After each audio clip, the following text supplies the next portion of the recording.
Good morning. The Select Budget Committee meeting will come to order. It is 9:30 a.m. The November 17th, 2025 Select Budget Committee meeting will come to order. I'm Dan Strauss, Chair of the Select Committee. Will the clerk please call the roll? Councilmember Kettle is excused. Councilmember Hollingsworth. Here.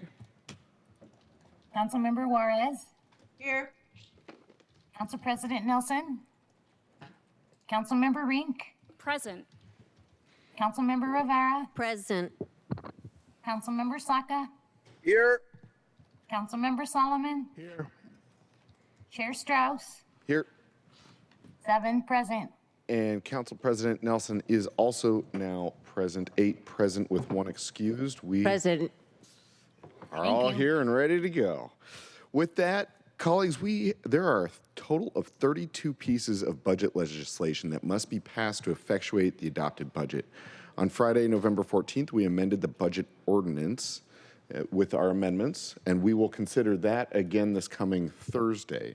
Today, we're scheduled to pass 30 pieces of legislation that is not the budget bill that we worked on last week, right? So the legislation was transmitted with the mayor's proposed budget in September and has been included in central staff presentations and memos.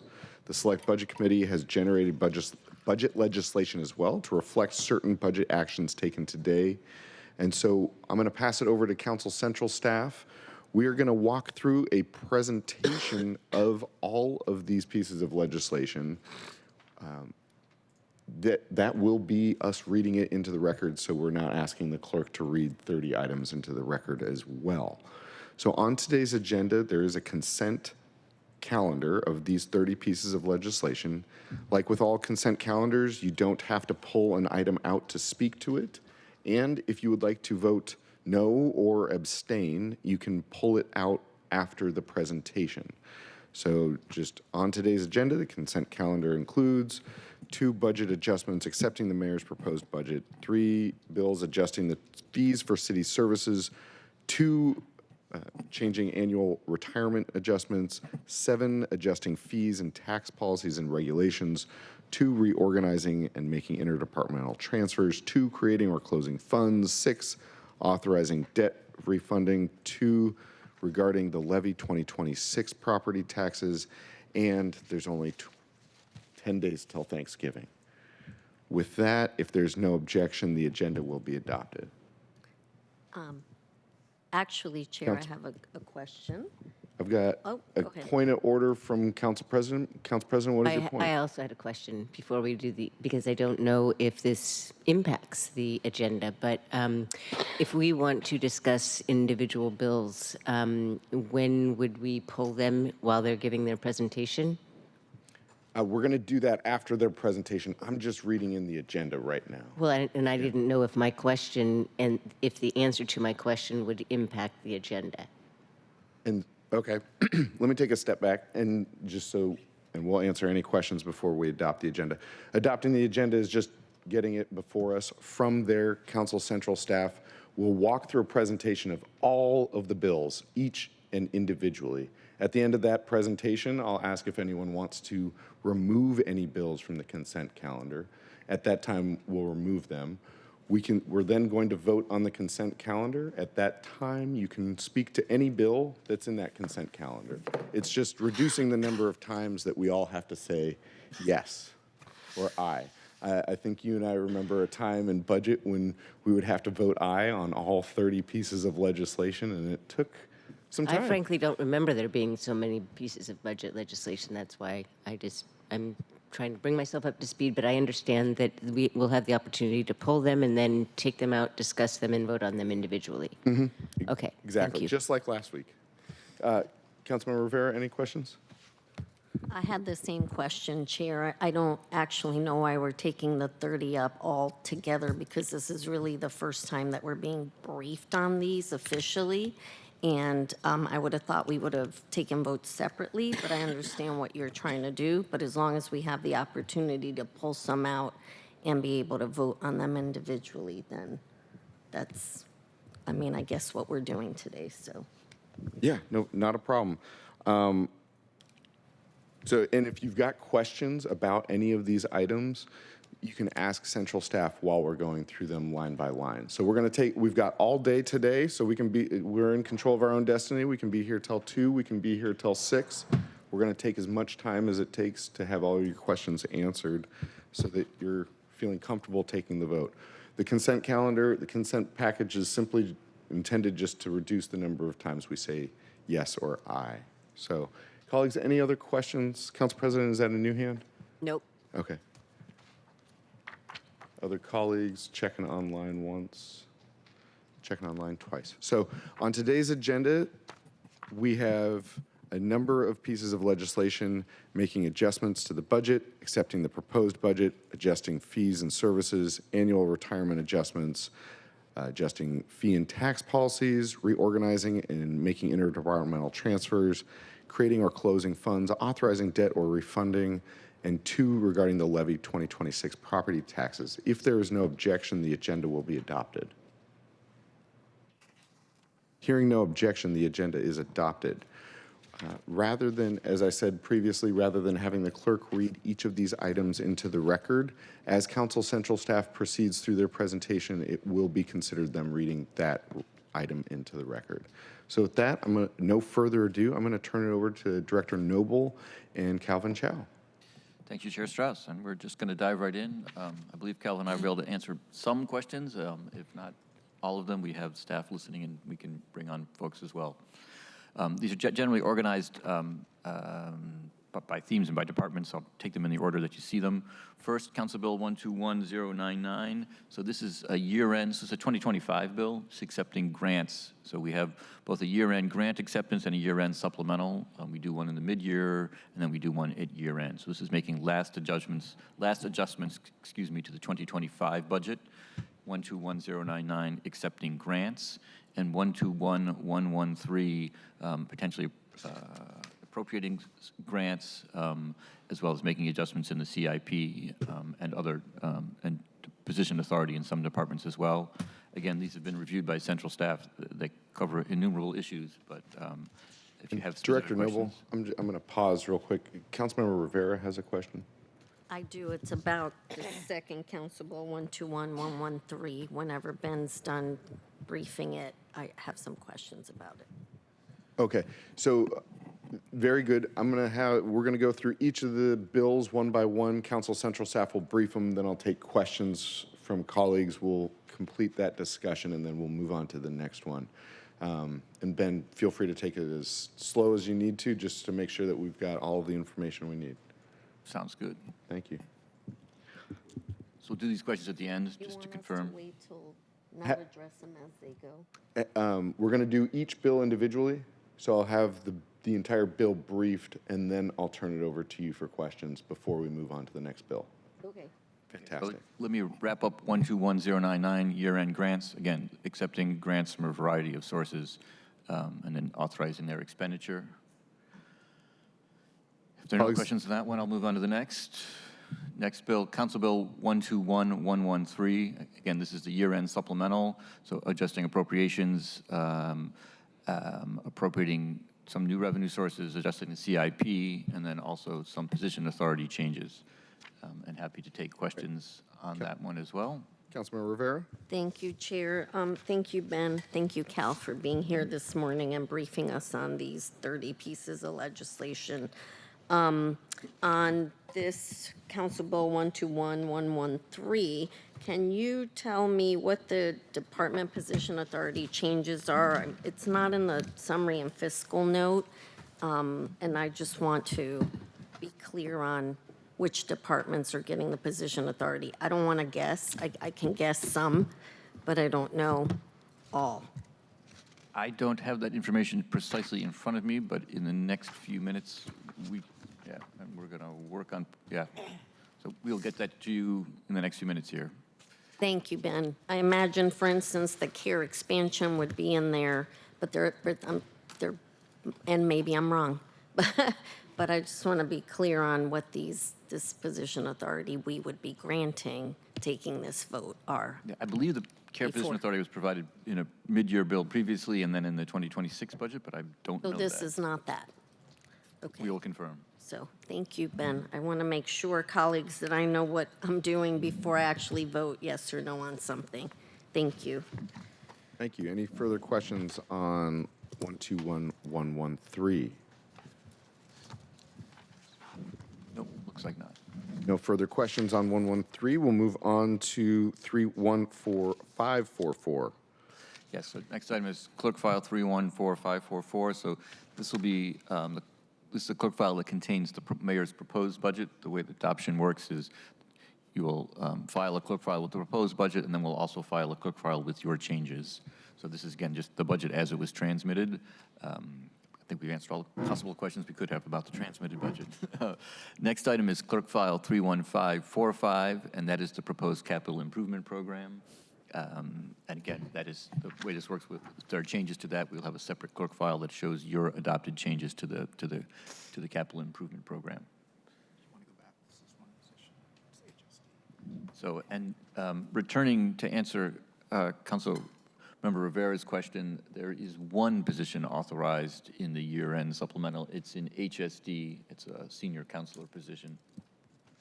Senior counsel. Thank you, Ben. That's the only one? That's Thank the you. only one. Thanks, Cal. Thank you, Chair. Just continue. Okay. And Council President Nelson. Is there a difference in the cost or spending with that change? Ben? With the position? Yeah. I'm sure there's also, I don't know whether the budget is specifically increased or not. One moment. It's a grant-funded position to support youth employment program in the SYE program. So I believe that since it's grant-funded, I would expect that there is that additional cost, but it is covered by the grant. Council And is President. that grant a one-year grant or multi-ongoing? I'm just wondering, is there a budget implication that is not? Yeah, all good questions, and this is a very good fiscal note because it indicates the position is to sunset on July 31st in 2027, presumably with the terminus of the grant. Thank you. Wonderful. And so have we completed 314545 or have we moved on to 105? I was prepared to move on to past the clerk files. I didn't hear any questions. Wonderful. Yes. So the next set have to do with adjusting fees for city services. So Council Bill 121105 is an update to SDCI's fees. Again, these are program specific for a variety of services. If you recall, we reviewed this legislation as part of the departmental overviews. Next one is Council Bill 121106. This is street use fees, so this is SDOT. Previous bill was SDCI. And as indicated here, fees are being increased to adjust for inflation, so 2.6% inflationary increase. Great. And we've got Council President Nelson. I have a question about the permit fees. So can you please explain, it's my understanding when I was doing permitting reform and talking to architects that there is a permit fee that they pay, and then they have to pay if time for blocks of time that go over that initial, their initial payment. Do you know how it works, or can you please confirm that? I see Keto Freeman coming to the table. And he's just the man to answer your question. Council President, I think what it sounds like you are describing is the land use hourly permit fee. And so if you apply for a master use permit, a certain amount of time is part of the base fee that you pay. Beyond that, there is an increase just on an hourly basis for time that exceeds the amount that is assumed in the base fee. Most of the changes in the fee update are actually to the development fee index, which is the fee that applies to building permits. So most of the new revenue from these fees would come from building permit charges. And those aren't based on an hourly calculation. Those are based on the value of construction. There may be some associated fees for the land use hourly fee, but most of those permits are going by the wayside. Most of those permits are associated with design review or SEPA review. As a practical matter, most projects aren't subject to either of those anymore unless they voluntarily agree to go through design review, so there shouldn't be much of an impact here, except for folks who are applying for building permits. So, but I thought that I understood that the rationale was because there are more smaller projects and less larger projects, which I guess takes more or less time, or I'm not quite sure how Yeah, that. and most of those projects aren't subject to a land use review. They're just building permit applications, and those projects would be subject to the increased fee. Okay, over the course of I think it's looking at the past 20 years, do you, do you know the percentage increase in these fees versus inflation? You know, we actually, we do. I can't, we actually posed that exact question to SDCI, and we have the answer that's in the Q&A. And I'll just sort of, generally speaking, there was a period of time, at least when it comes to the development fee index, so the value-based fees, where the city was not making any adjustments to those at all. So there's a little bit of catch-up here that's happening. But mostly, the fee increase here is not to make, it is in large part not to make inflation-related adjustments, although that's a component of this. It is to maintain the health of the Construction and Inspections Fund, and absent the fee increases, the council would need to make decisions about either layoffs or reduction in services and layoffs. Yeah, you'll recall, just to sort of put a little more context on this, and the actions that you all took on Friday was a statement of legislative intent asking for quarterly reporting by SDCI on the health of the Construction and Inspections Fund. So next year, the council will get quarterly updates that they can use to make mid-year adjustments to fees as needed. Okay, well, I guess I should signal right now that I'm going to want to pull this one out, because it's my understanding that inflation has gone up 35% and the fee cost has gone up 43%, so it's already more than inflation going up. And Yeah. I'll just have to say right here, in the hourly fee, I don't think a lot of people realize that it's going from something like $4.95 or $4.96 per hour to $551 an hour. Sure. And so developers and, well, builders in general are paying the city for hours that are sometimes generated by, let me just say, incompetence on the part of some reviewers, and that is part of our permitting problem. The cycle of corrections, that are required is something that I was trying to get at in permitting reform, didn't quite get there yet. Yeah. A large component of the cost of SDCI's fees are labor costs, right? So to the extent that the fees are changed over time, they may not reflect exactly what inflation is. They may reflect increases that are associated with labor contracts that are approved by the council.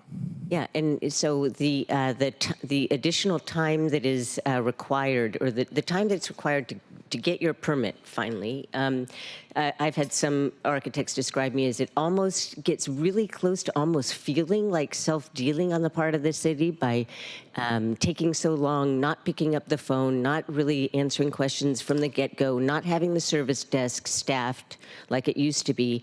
And this all generates difficulty in communication and mistakes on the part of our city staff and more time.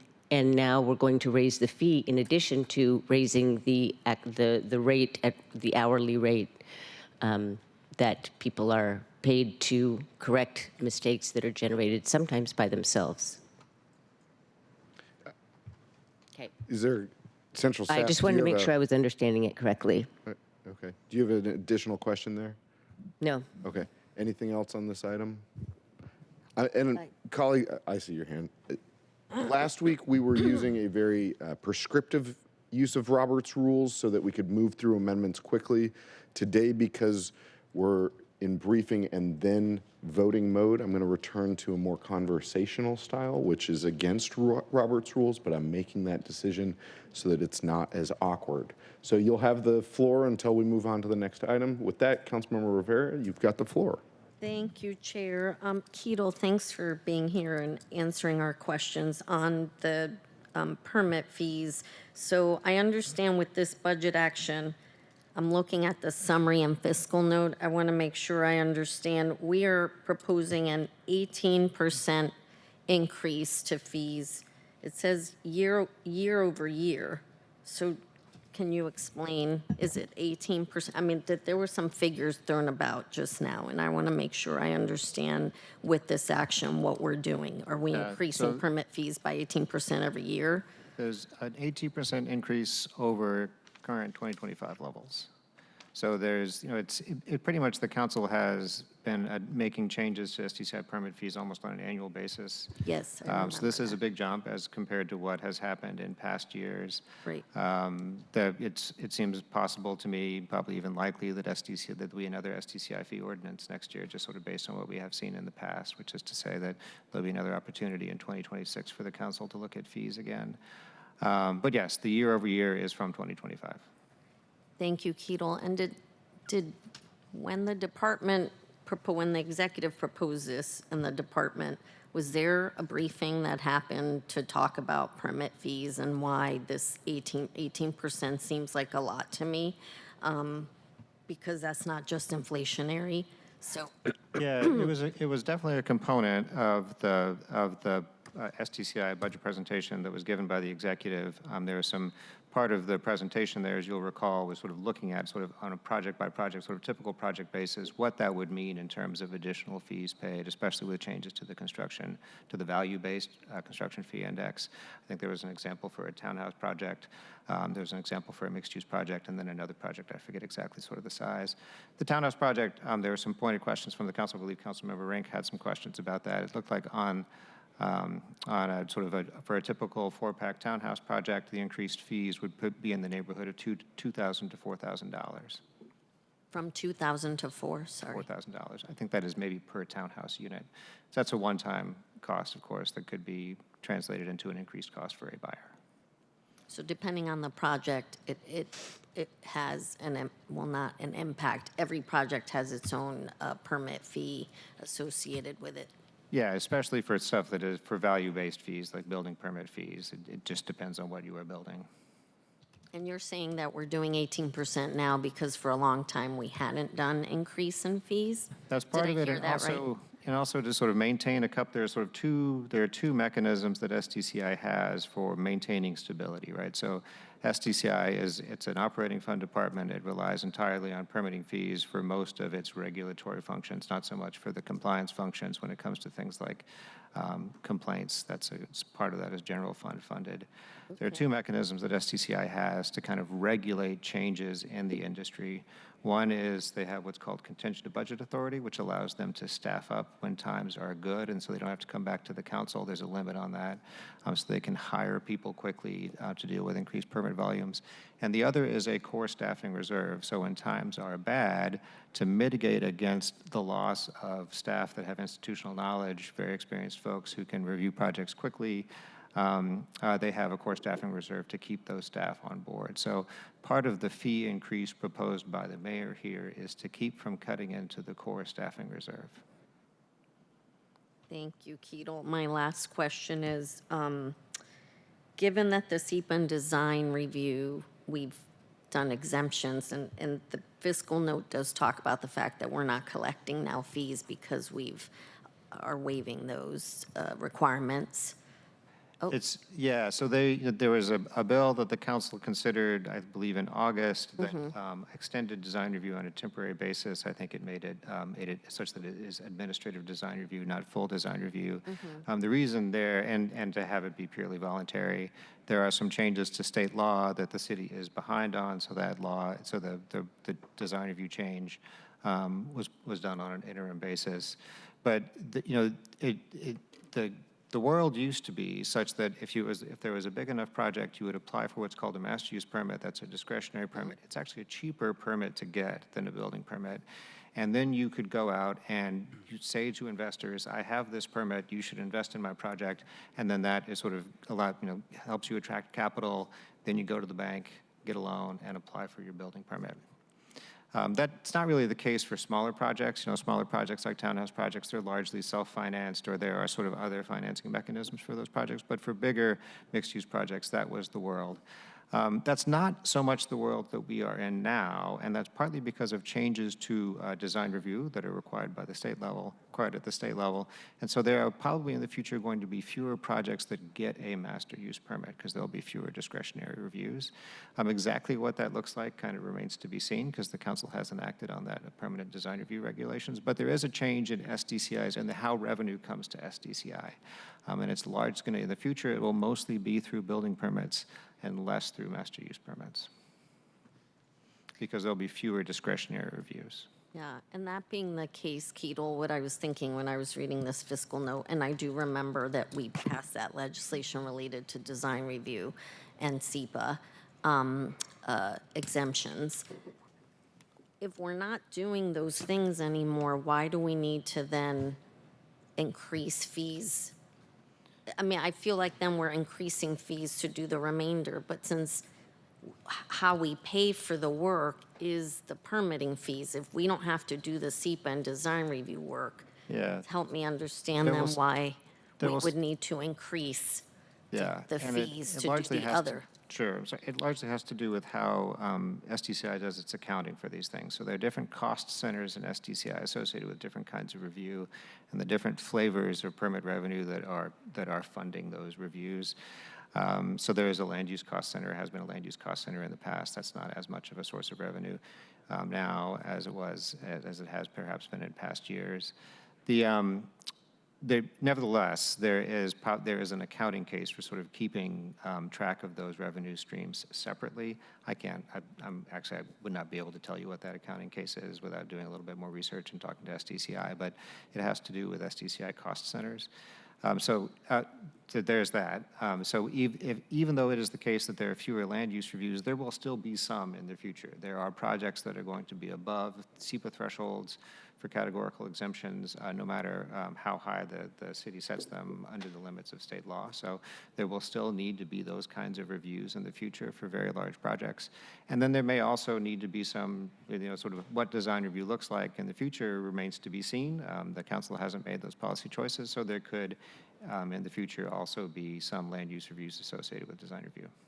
Thank you, and Chair, if you'll indulge one last question. Floor is yours. On the so who, I'm thinking of, there are developers that do the big projects, and then if you're just building a home, sometimes that's just a person, building that home. How will this impact the average constituent who is just building their home or remodeling their home? Yeah. Adding to their home, if you will, versus some of these other bigger development projects? Yeah, there will be an increase in costs for that, and a large. I mean, this is actually we are currently, I can tell you from personal experience because we're looking at remodeling our home and costs have gone up, and so some of that has to do with the value of the construction permit that you are receiving. But there are also some other components that go into increased costs, including sales tax, right? So sales tax increases such as those that the council has approved for public safety also make an impact in terms of what the cost will be to a consumer.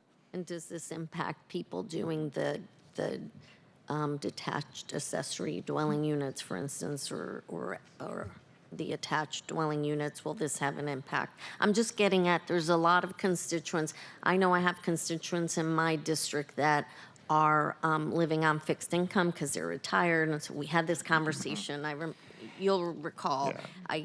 I'm constantly concerned that the folks that are getting squeezed and are then doing things like adding to their homes to rent out so they can stay in their homes. How does this impact them? There will be an increased cost for those folks. It's not, for somebody who's just building an ADU, it's going to be less than somebody who's building a townhouse. So if it's a townhouse project and the increase was in the neighborhood of $2,000 to $4,000 per unit, it's going to be less than that. But there will be some increased cost. And it sounds like because these are the projects that are getting done, is it fair to say that these are the projects that are bearing the burden of these costs? Because I also read that, like the bigger projects are stalled right there. They're not building the bigger projects right now because there's a lot of reasons why. Right. And- Yeah, so it will be just because by virtue of the fact that it's mostly smaller projects being built, that's where the revenue is likely to come from, at least in the near term, until the real estate market turns around. Right. But then it will be larger projects that will be, most of the fee revenue, because it is based on the value of construction, it is those larger projects that bring in the majority of the fee revenue to SDCI for permit review. Thank you, Keto. I'm just concerned that the smaller folks are the ones that are getting squeezed here. So thank you for indulging all my questions. Thank you. Thank you, Chair. Thank you. Council President, is that a new hand? Yes, sorry. Right? Yeah, so to me, this feels like a policy discussion. And with all due respect, I would say that this I would think that it requires a lot of more discussion than we can really have today, because here they are. The fiscal note says this legislation, SDCI is proposing an 18% year-over-year fee increases to meet construction master use permits. There is no quantification of what is the delta in number of permits and what is, a lot of the reasoning for the size of this increase. You just said that a permit for a townhouse will go from $2,000 to $4,000. That is doubling. That's not the cost of the entire permit. The entire permit Oh, may no. be a little bit more than that. That is Yeah, the that's incremental not the increase. hourly Yeah. rate, which is also going up. I'm sorry to interrupt. This is how the cost of housing, this is one small piece of why housing is so expensive in Seattle. It's expensive to build. The fees that we lay on is one very small part of many of the expenses for why it's very difficult to build here. And I would suggest that this requires more discussion, because maybe it can be used as leverage to see some system improvements on behalf of SDCI staff. Again, the corrections that are necessary. Get those people back full-time at the service desk like it used to be. So do you know what I'm referring again, I have the legislation itself open here. Do you know what a land use hourly is? I don't have the legislation in front of me. You have the Yep, benefit of that. that's what it says all the way down this proposed 2026 fee. It says land use hourly times 1/2, land use hourly times 1, 2, 4. So there's a lot of information that we don't have in order to make a really sound decision on, on this increase. This is important stuff here, and the fact that it got slipped into just the pro forma budget stuff seems, I don't know, it prevents us from doing our due diligence. Under the comments, for reasons why some of these fees are going up, again, I'm looking at attachment A of the legislation. The comment that is repeated all down this column is, keep up with cost of doing business. That is, I would want there to be more information about why does the cost of business go up, warranting 18% increase year over year.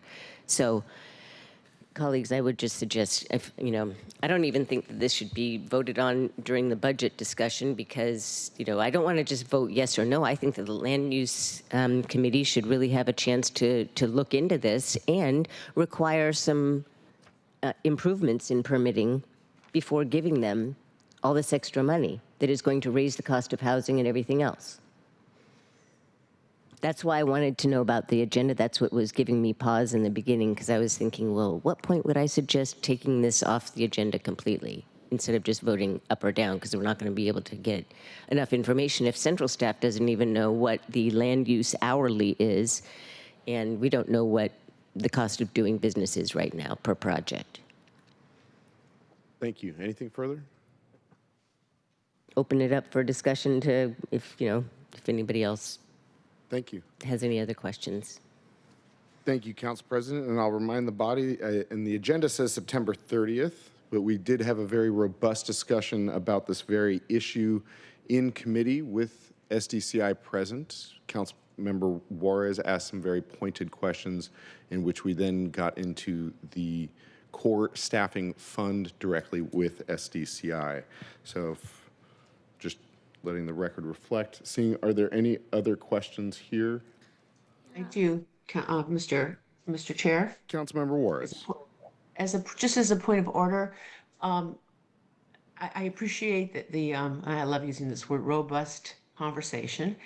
So can we then, as you are sharing, is a consent package that our colleagues request that something be pulled, and then we can have the discussion at the end. So we have 32 matters here. So central staff can get through each one, and then our colleagues can pull what they deem they want to discuss at the end. And then I think we can be more engaged, because I think this is an important conversation. So I was just waiting for our colleagues, which whomever chooses to pull something, because that's the point of it, and we discuss it at the end. And then we have time to formulate our own questions and concerns as well. Thank you. So you're requesting that we hold discussion until central staff completes their presentation at this time. Right, because if you do a consent, as you know, that's why we have the opportunity to say, I would like to pull, CB 12105 till the end. And then we can say, okay, we're going to pull that one and we'll put it at the end. Now let's keep going. So we can hear from central staff of the 32 matters that are in front of us. Thank you, Councilmember Juarez. Colleagues, if there's no objection, I'm going to ask to hold discussion until the end when you pull individual items so that we can get through the entire consent package. And then when you pull an item, we can go through questions, discussion. You also don't have to pull an item to speak to the item. Any objection to letting central staff get through their entire presentation and then coming through one by one? Seeing none, I'm going to turn it back over to Director Noble, and once you finish the presentation, colleagues will come back to individual bills that you may have questions on. With that, Chair, I'll move on. So that was significant discussion about, but perhaps more to come, about 121-105. That was SDCI fees. Next item I was then talking about was 121-106. That's SDOT. So that was before it was SDCI. This 106 is SDOT street use fees. Again, it's indicated that there the focus is really on inflationary increases to those fees. The next bill is Council Bill 121-107. It sets fees and charges for the Parks Department. And again, these are generally reviewed on a regular basis. Staff has reviewed the bill and not indicated any specific concerns, although you may well have questions. I'm going to continue to move on. Next two bills are resolutions making some annual adjustments to elements of the city's retirement plan. One is that each year the city determines its contribution rate to the retirement system, and that rate is often made, that rate is settled upon based on like recommendations of an actuarial analysis that is done. So that's what this resolution does. It sets at the actuarial recommended contribution rate. The second resolution, 32185, sets the interest rate that is paid to members. So if members can take their retirement as a standard defined benefit, but can also at times make a lump sum withdrawal depending on how they choose to take their benefit. If they do take a lump sum, that there's a calculated interest rate for the contributions that have been made, and this sets that interest rate based on a variety of factors, but most specifically what market interest rates are. So those are two resolutions related to the retirement system. Next deals with fees, tax policies, and regulations, so a series of bills here. The first having to do with the red light camera funding ordinance, and this makes a technical correction there. It's not a change in city policy, but rather adjusting the percentages of money that are directed to one program and the other. Next bill is CB 121-108, and this is a sweetened beverage bill. This is actually a bill that was introduced relatively late in the process because we noticed, central staff noticed an inconsistency in some of the language. So this corrects that. So it corrects so that the allocation of the sweetened beverage tax money can be consistent with the budget. The next item is CB 110, which is the short-term rental tax. So again, this allows allocation of the short-term rental tax for debt service. So So the remaining proceeds go to EDI, grants, and the like, but so again, a change in the use for the short-term rental tax, again, consistent with the proposed budget. Continuing in this same set, CB 121114, this is raising the thresholds for the general business license. So if you operate a business in the city, you have to get a license if your annual revenue, well, previously had been $2,000 and now will be $4,000. So again, reflecting inflation since the last time this adjustment was made. This has the effect of reducing the regulatory compliance for very, very small businesses. Next has to deal with definitions of in the model business license tax ordinance to be consistent with changes in state law. Next, CB 121123. So actually, I'm going to turn this over to my colleague who knows more about these two bills than I do. Yeah, these next two items are related to council amendments to the budget to make Seattle Transit Measure funding available for passenger transit and also for transit security.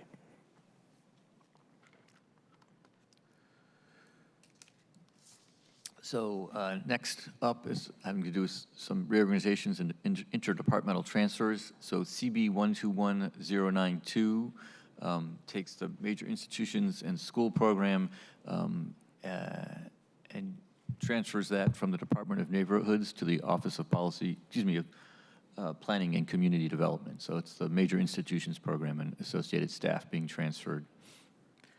Next up is Council Bill 121109. This transfers authority to enforce the graffiti nuisance code from Seattle Public Utilities to Seattle Parks and Recreation, again, consistent with organizational changes that are reflected in the budget overall. Next to one, closing a fund. So these are sort of more of a technical nature. One is to close a fund that's no longer needed, dealing with interfund loans. And then the second here is CB 1122. This is council generated and creating the new fund for Central District and Southeast reinvestment, consistent with, again, actions that were approved in terms of amendments at the last meeting. So the next few have to do with debt financing. So Seattle Public Utilities on the drainage and wastewater side with Council Bill 121089, and on the water side with 121091, we'll be issuing new debt to help build out infrastructure, the drainage and wastewater infrastructure for the first bill, water infrastructure for the second.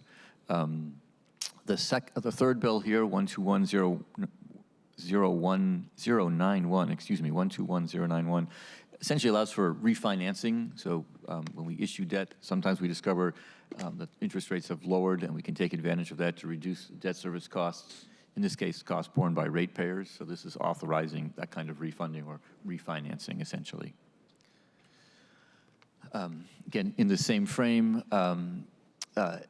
Council Bill 121101 amends an interfund loan bill. Again, notion here is that we're going to provide an interfund loan for about a year until long-term debt can be issued for the Memorial Stadium, and that will become the permanent financing for that project.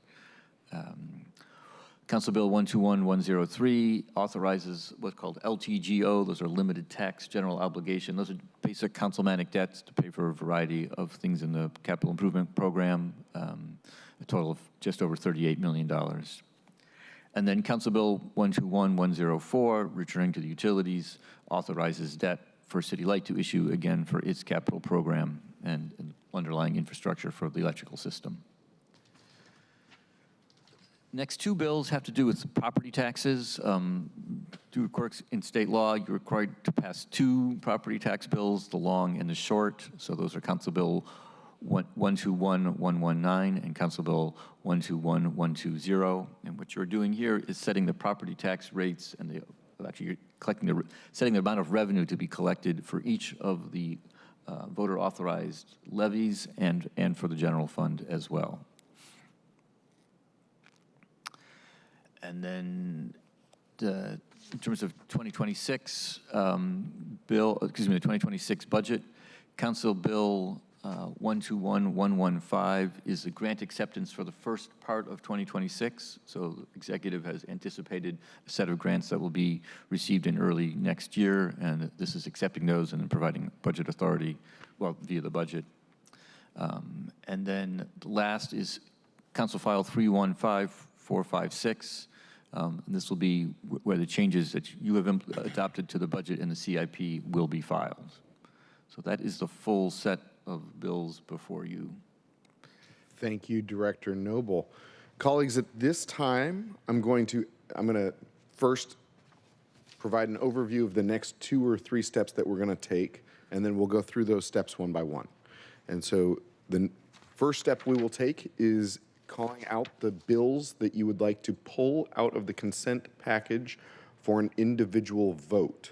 We'll then take additional questions and discussion on those items at the end of the meeting. After we do that, the second step we will take is speaking to any of the items that remain within the consent package. We can take as long as we want there. And then from there, we will take one vote on everything in the consent package, and then we will return to each of the items removed from the consent package for an individual vote. So we don't need to move it out of the consent package to speak to it. You do to vote on it individually. So we ended discussion at 121105 and continued further through. When we return to the discussion, we'll only speak to the items that we did not speak to already. With that, colleagues, are there any bills folks would like to remove from the consent calendar?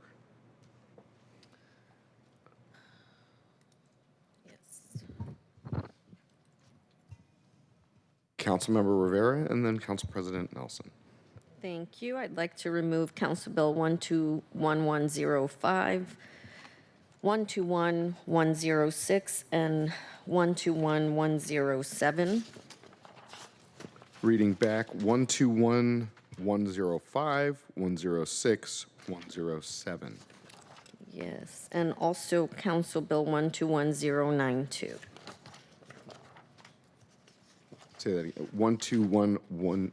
Say the number one more time. Sorry, Chair, one sec. 121092. Council members, I hear that to be the SDCI 2026 fee update, the SDOT 2026 street use fee schedule update, the Parks 2026 fee and changes ordinance, and the major institutions and school program ordinance. Gotcha. There it is. Thank you. Just took a minute to find that. Councilmember Rivera, any others? That is all. Thank you, Chair. Just going to check in. Do you have questions on the, we didn't speak to the major institutions one. Would you like to, do you have questions about it before deciding to pull it, or? No, I have questions about all of them, but I'd like them individual vote. Fantastic. Thank you. Council President. So I might, excuse me if I repeat some of the ones that my colleague just said, but Council Bill 121113,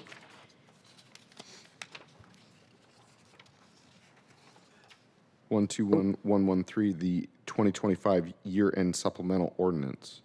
correct. 121108, 121110. I'll just say the last 3 letters or numbers. 114,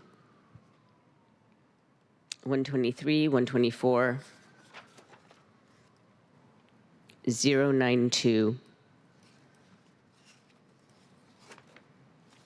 102, 122, 102, 122. yes. Any others? I have a question mark on one. Let me see. Did I say clerk file 314546? 14. That clerk file cannot be acted on now anyway because that is going to document all the changes that council makes, so that will actually be held out. That is not part of the consent Okay. package. Disregard then. Any others? I don't remember if I said 109, but 109. The graffiti ordinance. Yes. Councilmember, Chair, would you like me to confirm all the items? Just let me get my notes in order. Yes, please. Okay, starting from the top. Council Bill 121113, the 2025 year-end supplemental ordinance. Council Bill 121105, the SDCI fee ordinance. Council Bill 121106, SDOT street use fee ordinance. Council Bill 121107, parks fee ordinance. Council Bill 121108, the Sweetened Beverage Tax amendments. Council Bill 121110, the short-term rental tax ordinance. Council Bill 121114, the general business license amendments. Council Bill 121123, the material change for passenger transportation.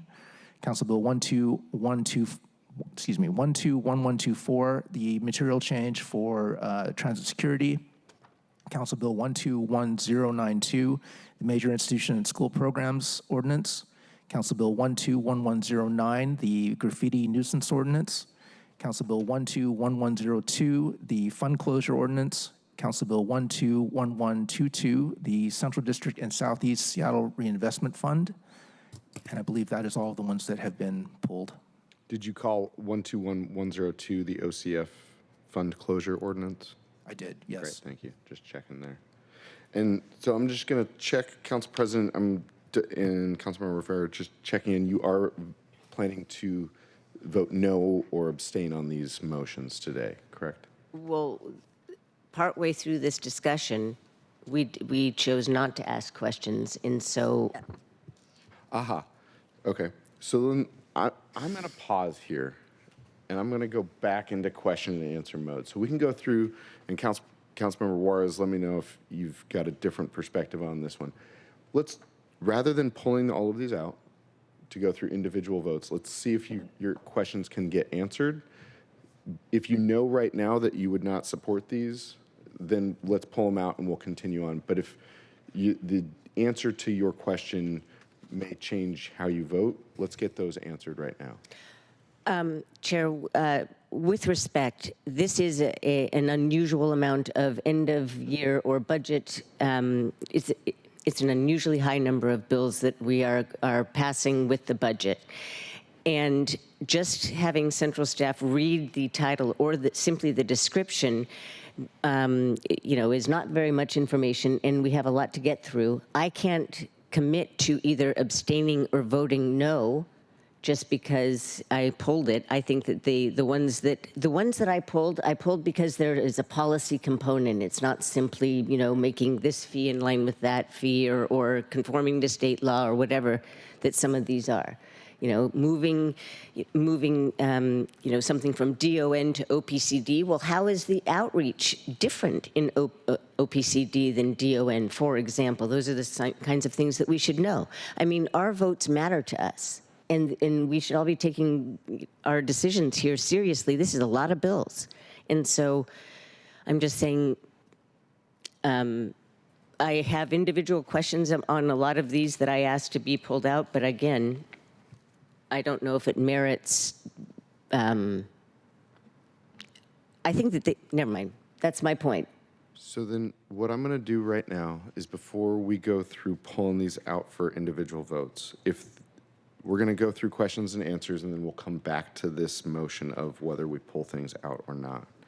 And so the last item that we had questions and answers on was 121105.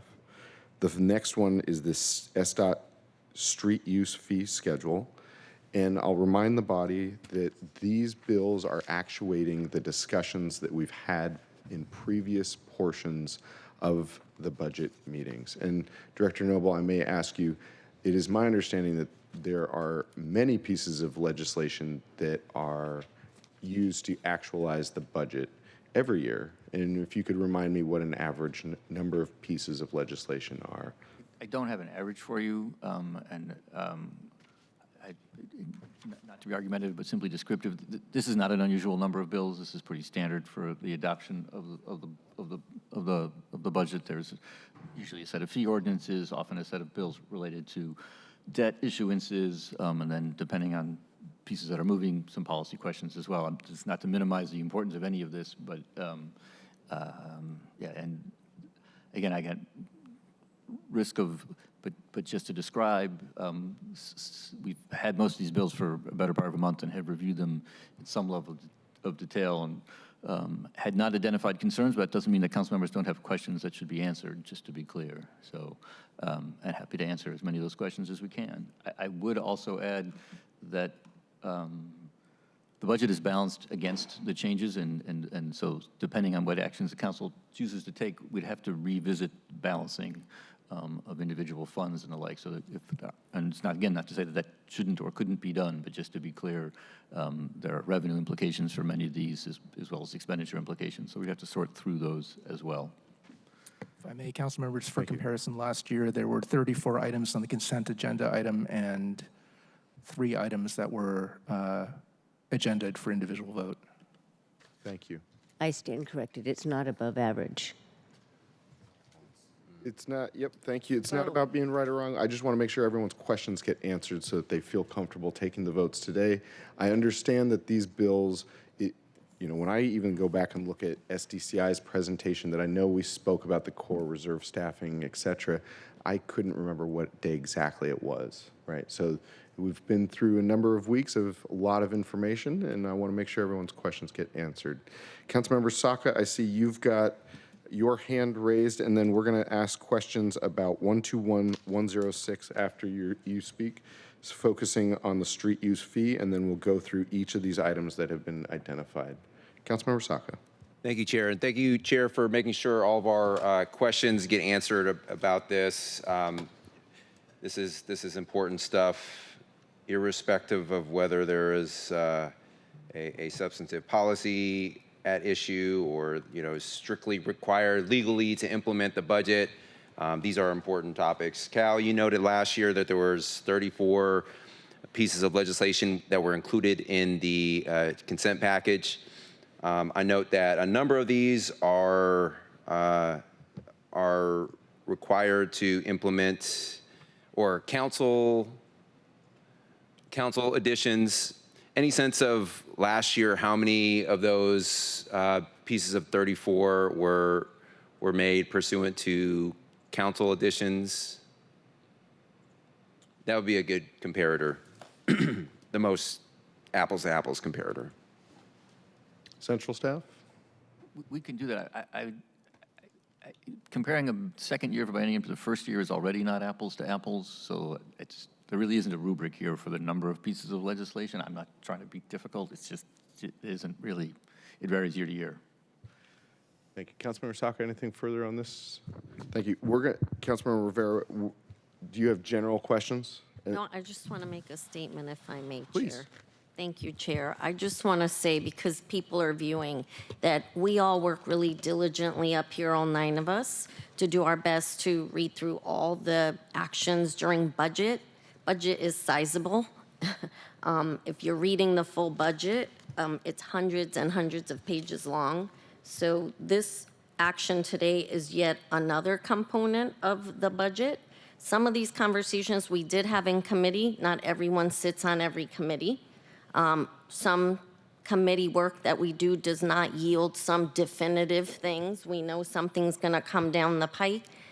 We need to be able to respond at the time that we need to take a vote, and that requires additional information. So all that to say, I don't want to leave it unsaid that everyone is doing their due diligence. I don't want people viewing to somehow think somebody didn't do their due diligence because now we're asking questions.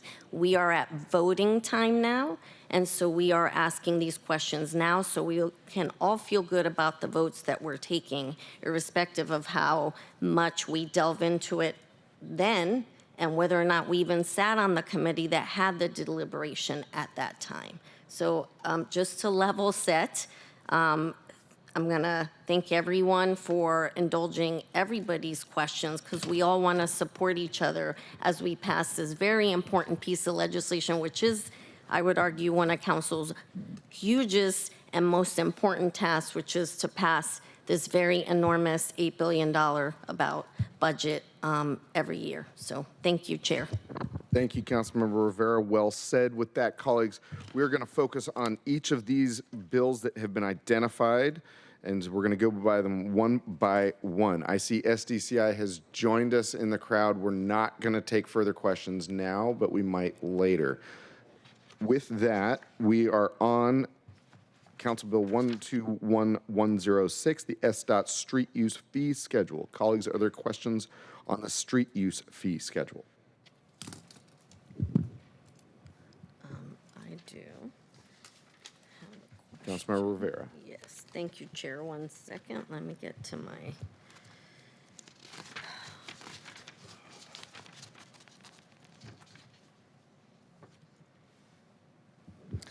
Okay.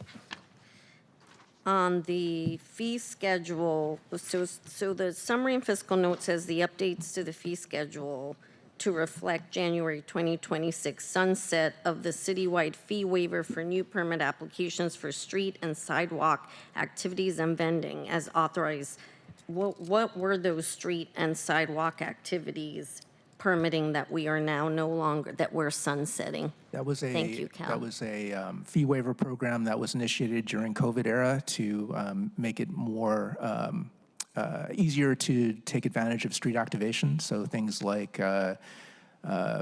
street vending and street dining was the major purpose. It led to council's consideration of cafe street legislation, and this was the final final sunset to actually start to begin collections for that program moving forward. Now that we're out of the emergency. So now folks will have to pay if they want to do. Are those allowed anymore? They are allowed. It is a nominal charge. I can't recall off the top of my head how much it is, but there was a reset to make it generally cheaper, but it was part of a larger council effort to realign our practices with to continue to encourage outdoor dining and outdoor activities. Thank you, Cal. And I was here in the mayor's office when we were working on that, so I remember the streeteries, but other people may not. So I want to always say for the record the things that we're doing, and if we're sunsetting something, why. So thank you for taking us through that. And is that it seems to me like that is the main piece of this budget action, other than the tree planting, pruning, and removal permit fees. Can you tell me a little bit about those? I don't have too much more to add beyond what the fiscal note says about the tree program. I think the main focus of this legislation is just the across-the-board CPI inflation calculation to all the schedules is sort of the main sort of budget impact of this. I'm afraid I don't have a lot more to add to the tree portion of it. Okay, so all of this is inflationary except where we're sunsetting the streetery program. That's correct. Thank you. Thank you, Cal. Thank you, Chair. Thank you. Council President Nelson, questions on 106? Yes. So it is, the ability that for the city to get up and going and grant the permission and permits to restaurants to be able to sell outside was one of the shining examples of I don't know, where of necessity being the driver of innovation in Seattle, and that was great to see. So what is the rationale for going back to a fee, since what was the debt incurred by the ability to, not necessarily debt in a formal sense, but why not just continue the way it is right now? Because it is successful, and I think that Councilmember Strauss, you were a champion of the legislation that made it easier to set up eateries, streeteries, et cetera, during the pandemic. I think part of the rationale, I think there's two rationales. One is that there are program costs to make sure these are done adequately and that they follow inspections, and those program costs have to be recaptured in some way or subsidized in some way. So having some fee to administer the program seems appropriate. And in addition, these are public uses of the public right-of-way. So they are installing furniture, installing shelters in the right-of-way. We are using parking spaces to provide some of these or other sidewalk locations. So there is a trade-off from the public's use of the right-of-way, which would also tend to be a rationale for charging a fee. Got it. Yep, you're absolutely right. It is, we're using public property for private uses and profit. So there is that also. So I just want to make sure that regardless of the fee necessarily, what is important is that work is done in a really efficient manner, because before the pandemic, street use, efforts to use street sidewalk for various different purposes was really difficult and took a really long time. And then the pandemic happened, and then all of a sudden it was easy. And so I just want to make sure that regardless of the fee, that it is still, that the processes are efficient and collaborative, and also there is some public outreach available so that people who are neighbors or small businesses down the block who are opposed also have a way of weighing in as well. Thanks. Thank you. Colleagues, any further questions on 121106 street use fees? I'll just mention that in the pandemic, we allowed people to have free permits to do streeteries, and we did not regulate their construction methods. This may have been fine for a short period of time, but if we are going to make these permanent features of our city, which we have made the policy decision to do so, we also need to hold them to different construction standards to withstand wind, rain, potential fire, or electrical hazards. As those construction standards were implemented through a renewed permit, that's when this fee was set up, and so this is the end of that cycle. Those fees, both the initial and the reoccurring fees, are lower than what somebody would have had to pay pre-pandemic. That's that. So I'm going to ask Councilmember Rivera, you had asked to pull this one. Do you still want it pulled? I do not, but I believe some council president may have also requested its removal. So, but I'm fine keeping it in the consent agenda, Chair. Okay. Council President, do you need to have this one pulled? No. I mean, if you're asking, it can only be pulled if I plan to abstain or vote no? Correct. Or what if people choose to vote maybe yes after thinking about it a little bit? Oh, that's what I'm at. Yes, so that's what I'm checking in. If all of your questions have been answered, I'll just mark it on my chart so that we're moving on. Okay. Mine have been answered. Great, so we're going to leave this one in the consent package. We're going to move on to 121107, the Seattle Parks and Recreation 2026 fees and charges ordinance. Councilmember Rivera, you had pulled this one. Yep. Yep. So we're going to turn it over to you, Councilmember Rivera. Thank you, colleagues, and thank you, Chair. And thank you, colleagues, for indulging my questions and opportunity to read through some of these. The reason I had this pulled is because I have questions and concerns about some of these fees, increase in fees for the programs at parks. In particular, the Parks Department administers kid programs in the community centers like the swim program. And so I'm wondering, what is the increase in those fees? Because sometimes these increases are such that they're cost prohibitive to some folks. And so I want to make sure that we're not creating a situation where kids don't have access to something they should have because we've now increased these fees. So if this is not that, I'd like to know that. But if it includes that, then I'd like to know how. Director Noble? It's obviously a fair question, and it is not that. So this, just reviewing the ordinance itself, it adjusts fees in relatively few situations, in particular fees for what are described as non-park uses of parks property, in particular thinking like stadiums and the like where people have non-park events. So there are remarkably few fees actually adjusted in this ordinance. What it is they missed a couple things in the 2025 adjustment, and they're correcting that. But there are not broad-based fee changes implemented through this ordinance. It's just a limited number. The 2025 there was a 2025 and 2026 fee schedule ordinance, and so these are roughly technical corrections to that ordinance, so it is not broad changes.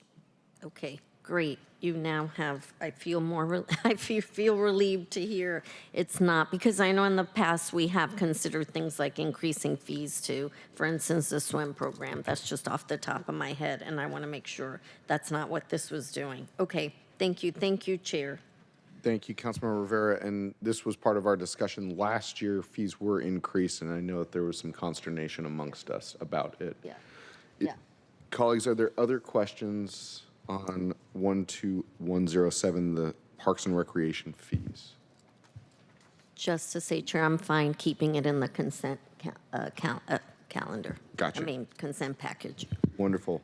The next item identified was by Council President Nelson, the CB 121108, the Sweetened Beverage Tax. Council President, you are recognized. Yes, hold on a second. I'm trying to find the actual fiscal note to remember. I can describe this bill Yeah, please do. in some detail now that so issue here is that there was a previous bill that allocated sweetened beverage tax revenues, and it was very specific to the previous biennium and directed certain percentages and the like. As part of the overall balancing strategy, and we did discuss this at least at a high level, one of the things that has happened is that the new Families and Education Levy, and I'm forgetting all of its names, as approved by the voters, included funding for a number of programs that are currently funded with sweetened beverage tax, so that provided some relief, potential relief for the general fund. But in order to take full advantage of that, the sweetened beverage tax money needs to be directed somewhere appropriately. So it's now going to be redirected to the Human Services Department. So, and as part of that, so it's going to now be used to support some previously existing programs. So in order to do that, we had to remove some non-supplant language. So in order to take advantage of the potential general fund relief provided through the Families and Ed levy, we actually had to increase the flexibility about how this particular revenue source gets used. So that's primarily what this does. It had also referenced some sunsetting things that are just no longer relevant because, again, it was from the, not the current biennium, but the previous biennium. So this does very much provide additional flexibility about the use of the sweetened beverage tax revenue. It does that in order to take advantage of the general fund relief effectively provided by the Families and Ed levy. Thank you. Council President.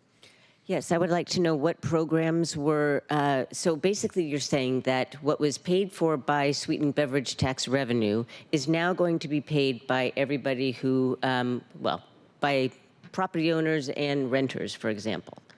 So I would like to know what are those programs that are then now being put onto everybody, people on fixed income who already have a hard time paying their property tax, et cetera. I think this is part of the lump of $300 million that was in the, is that part of the FEP? I see Jasmine Marwaha is Jasmine's here. well positioned to answer it. Good morning, Jasmine Marwaha, Council Central staff. Council President, are you asking what was previously sweetened beverage tax that's now planned to be part of funded by the FEP levy? So it's primarily early childhood investments. The Nurse Family Partnership, for example, that helps both folks, women who are pregnant, as well as young children with public health outcomes. And it's child care as well. There's some child care assistance program that was funded by the sweetened beverage tax that is now going to be funded by the FEP levy. I don't have I think there's two other programs. I don't have them off the top of my head, but it's primarily early childhood investments.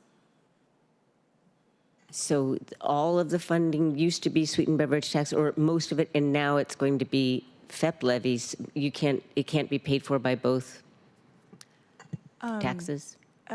It could be, but in the budget discussion so far, what's the mayor's proposed budget proposed to swap the sweetened beverage tax investments that are currently in deal for the FEP levy and the sweetened beverage. And as Director Noble mentioned, the the sweetened beverage tax is now going to be used to support food investments in HSD to supplant general fund. I'm going to let her have the floor, and then I'll pull. That was sort of the, that was the proposed budget, and I don't believe there were any council budget actions to undo that. Right. Yeah. I was very much in favor of the FEP levy, and so I didn't want to raise a stink about all the other programs that were being put in there because we didn't have enough money in the general fund or, in combo with the sweetened beverage tax revenue to pay for it anymore. And so we put it into the FEP levy, unfortunately, but in any case, so I appreciate that there is flexibility and by not requiring a non-supplant. So I don't need to pull this one out. Okay. But no, I do want to, so it's all about childhood education for the most part. Yes. Early childhood investments. Thank you. Councilmember Rivera, I see you have a hand. Thank you, Chair. Just to address this question, it was well, anything that was swapped out, if you will, did have a nexus to either child care, all the things that the FEP levy currently pays for. I guess that's the bottom line. Yeah. So there was nothing transferred over that didn't have a nexus to child care, early learning, preschool, promise, and K through 12 investments. All the things that got transferred over to FEP were related to one of those buckets that FEP currently pays for, including at least one thing that Deal got. I always say Deal was transferred for Deal to do that was not originally part of the FEP levy, and they were doing with general fund, but it had a nexus to the work that Deal does as part of the FEP investments. So just to reassure you because I had a question about that as well when the mayor originally sent his package down, and there were some items from the sweetened beverage tax that got transferred to the FEP levy, and I wanted to make sure that there was nothing being transferred over that did not have a nexus to the early learning, preschool promise, K through 12 in some way. I appreciate so that. that's And a my great comment question. was not, had nothing. It was not a comment on your oversight of those. Yeah. Not I mean, it taking would it have to have something to do with kids or school or something in order to be in the FEP levy. Yes, yes, and that's true of the sweetened beverage tax pieces that got transferred over. Not taking offense, just remembering that this is a great question because it was a question that I too had, and Jasmine and I talked a lot about. And the bottom So, line is that yeah. the sweetened beverage tax Council President, Councilman, I was letting it get a little Okay. loose, but everyone gets Give an to inch, have we the take a floor. mile. Everyone gets to have the floor, and then we'll move on to the next individual individually. Councilman Rivera, you currently have the floor. Anything further at this time? No, Chair, thank you. Thank you for letting me add to what Jasmine already explained, which was the things that were transferred over had a nexus to the FEP levy, just for everyone's peace of mind. Thank you. And Council President, anything further? No. Okay. And so, colleagues, either Councilmember Rivera or Nelson, do either of you want to pull this item 121108 sweetened beverage tax? I had not requested it. Okay, we're not going to, and that was a good discussion, something that I believe we had earlier in this select budget committee, where the bottom line here is that the sweetened beverage tax funds are diminishing. They are going down year over year, and the programs that they looked at funding were really important. And so I'm going to move us on to the next item. Chair, can you just confirm, is this item still pulled, or it is no longer pulled? No longer. And we'll go through the whole list at the very end as well, just to update our lists here.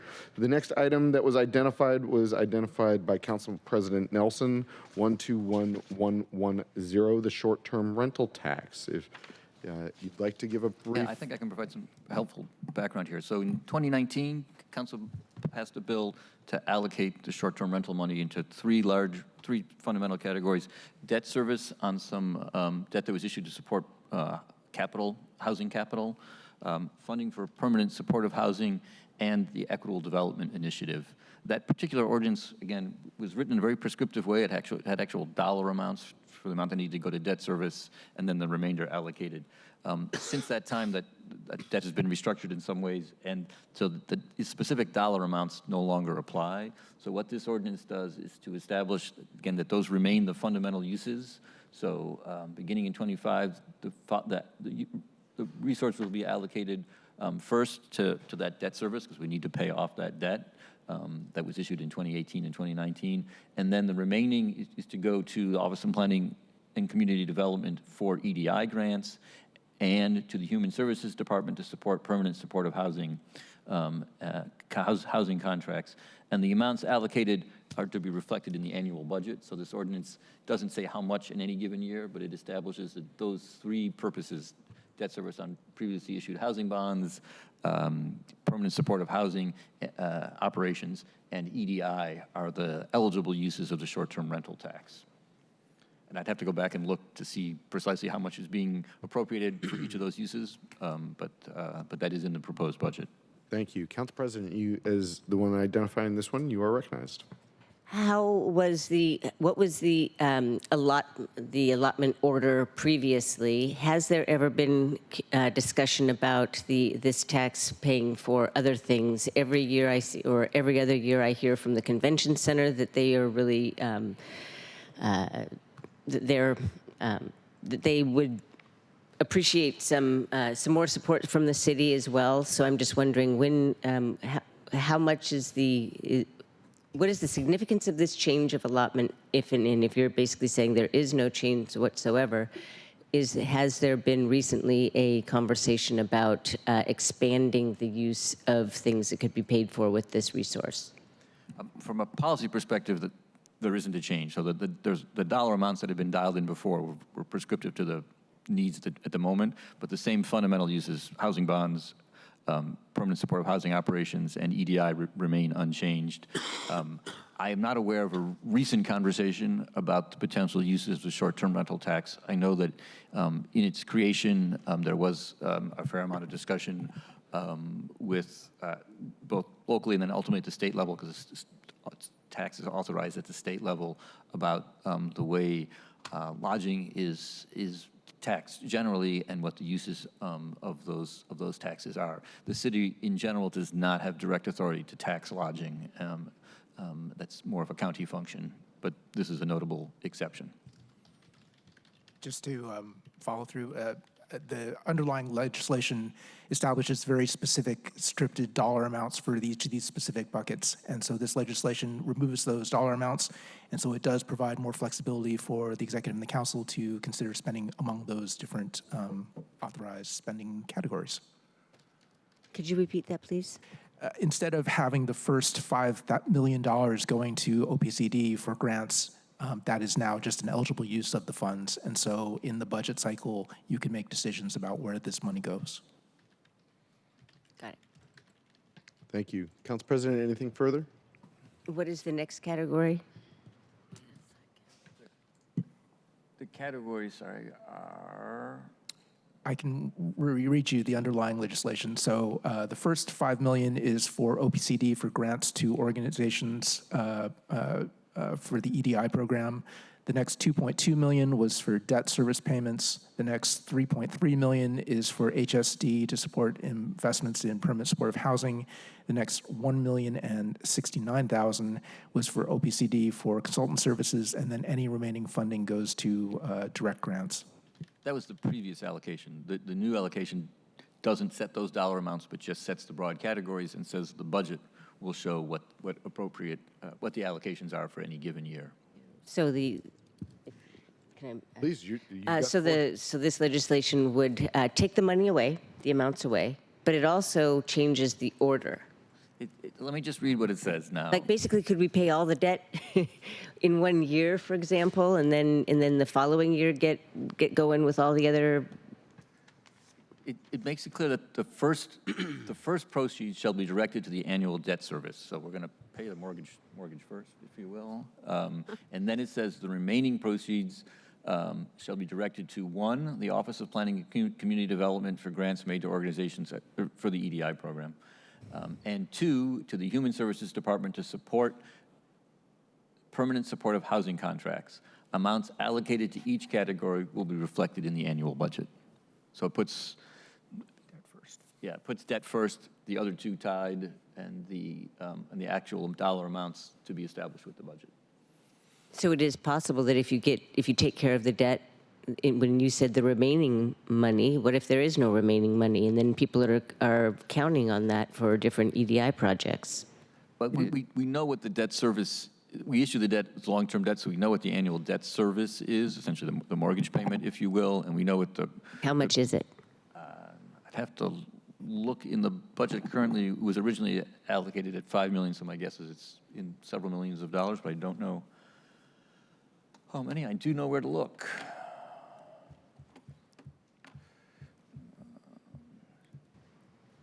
This will take a moment. If there are other questions as we research.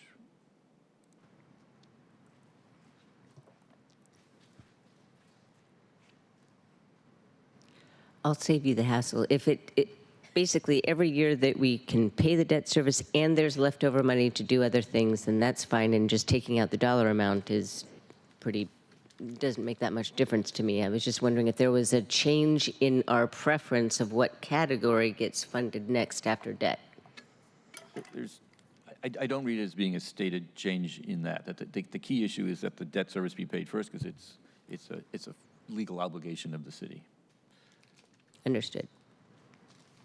Council President, any other questions? No other questions. Okay, thank you. I have one quick question, Ben. Just remind me, so when short-term rental tax got passed, it was passed to pay for certain categories, or did that come later? I'm just trying to... The bill I was describing was passed in 2019, so I believe it had categories when it was first established, but I can't recall the specifics. I can tell you that in 2026, we're expecting revenues of approximately $13 million, 6.75 directed to EDI, $4 million to permanent supportive housing, and approximately $2 million to debt service. And that $2 million to debt service is projected to be continued on an annual basis as far as this chart goes out, because again, it's a fixed mortgage payment. So you're basically looking at roughly $7 million to EDI, $4 million to permanent supportive housing, and $2 million to debt service on the projected totals of 12 to 13 million. Thank you, Ben. I didn't really, my question was broader than that, just when they passed the tax.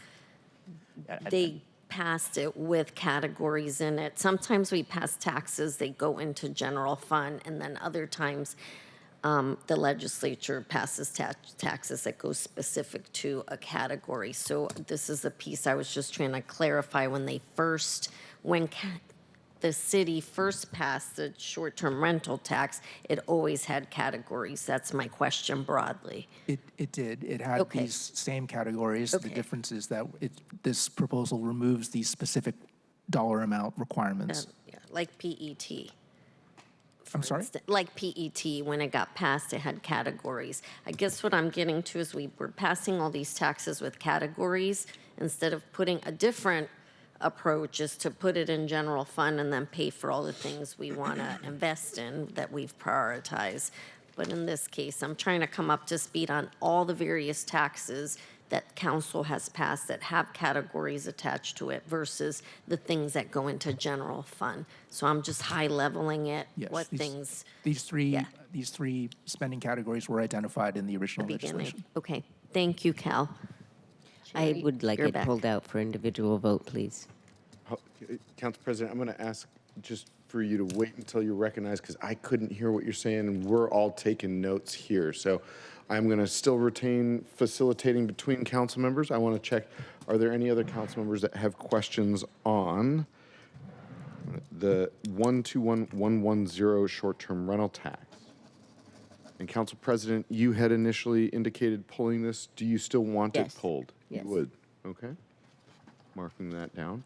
We're now going to move on to Council Bill 121114, the OCF General Business License Amendment Ordinance. And Council President, you had pulled this. We'll quickly brief it again, and then we'll turn it over to you. I'm trying to find this one. So this is Hang the, tight, Council President. I'm going to ask you to wait to be recognized. We have central staff giving a quick refresher for us, and then over to you.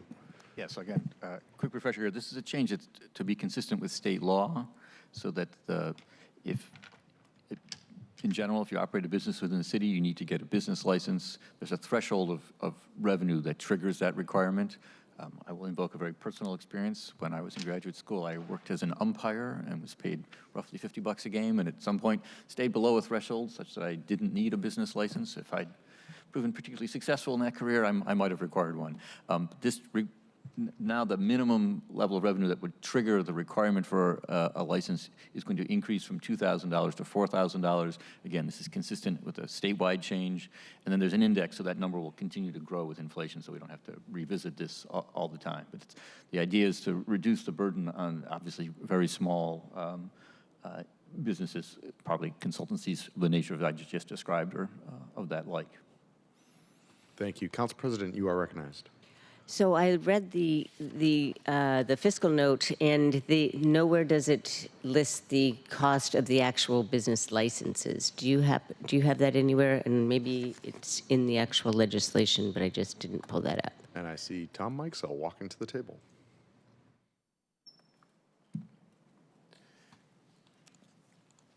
Morning, committee. Tom Mikesell, Central Staff.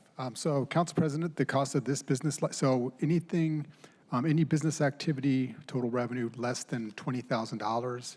So for a business that's seeking a license would be $68 in 2024. So if a business making, could you say that again, please? Yeah, so there are tiers. So there are tiers of license that are required. So the first tier, tier 1, starts at caps at so $0 to $20,000. So this, because the threshold is going up to $4,000, this activity would fall in tier 1, which the fee for 2024 is $68. And what will be the revenue hit to the city?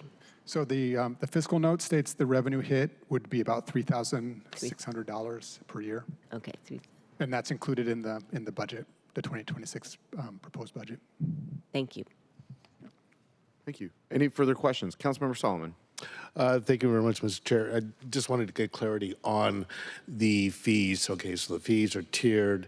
So if you're making under 20, you're looking at 68. Is that a year or is that permanent? Just one time? Councilmember Solomon, that is per year. So you have to get a business license certificate every year that you're doing business in Seattle. And to just kind of pull back a little bit, these are for businesses that are not located in Seattle, but do business within Seattle. So that's what this threshold pertains to. Okay. So if you're located in Seattle, you're getting a business license regardless of the revenue amount. All right. Thank you for that clarification. Thank you very much, Mr. Chair. Thank you, Councilmember Solomon. Colleagues, any further questions on Council Bill 121114? Further questions? Council President, you had identified this bill. Would you still like it pulled? No. Okay. We're going to now move on to 121118, the OCF sales definition ordinance. And if central staff could quickly brief it, and then Council President, you had indicated, oh, no, this was not one highlighted. Sorry about that. We're going to move on to the next one is 121123, the STM material change passenger transportation bill. And if, Calvin, you could give a brief reminder, and Council President, you had indicated to pull this bill, so we'll turn to you next. Yes, so Council Bill 121123 is related to, Councilmember Strauss, your proposal to extend a summer pilot of passenger transit service from Ballard to Golden Gardens. This would make the Seattle Transit measure be an allowable use of funds to fund that proposal. Thank you. And just for the general public, I'd prefer that Metro be able to provide this service, and I'd prefer a union-based service provider, but with Metro unable to provide the service at this time, this is the outcome. Council President, you had pulled this. I wanted to know who defines what, when is the additional service that is not Metro, when is that chosen, or who makes decisions for when changes to what our revenue is used for?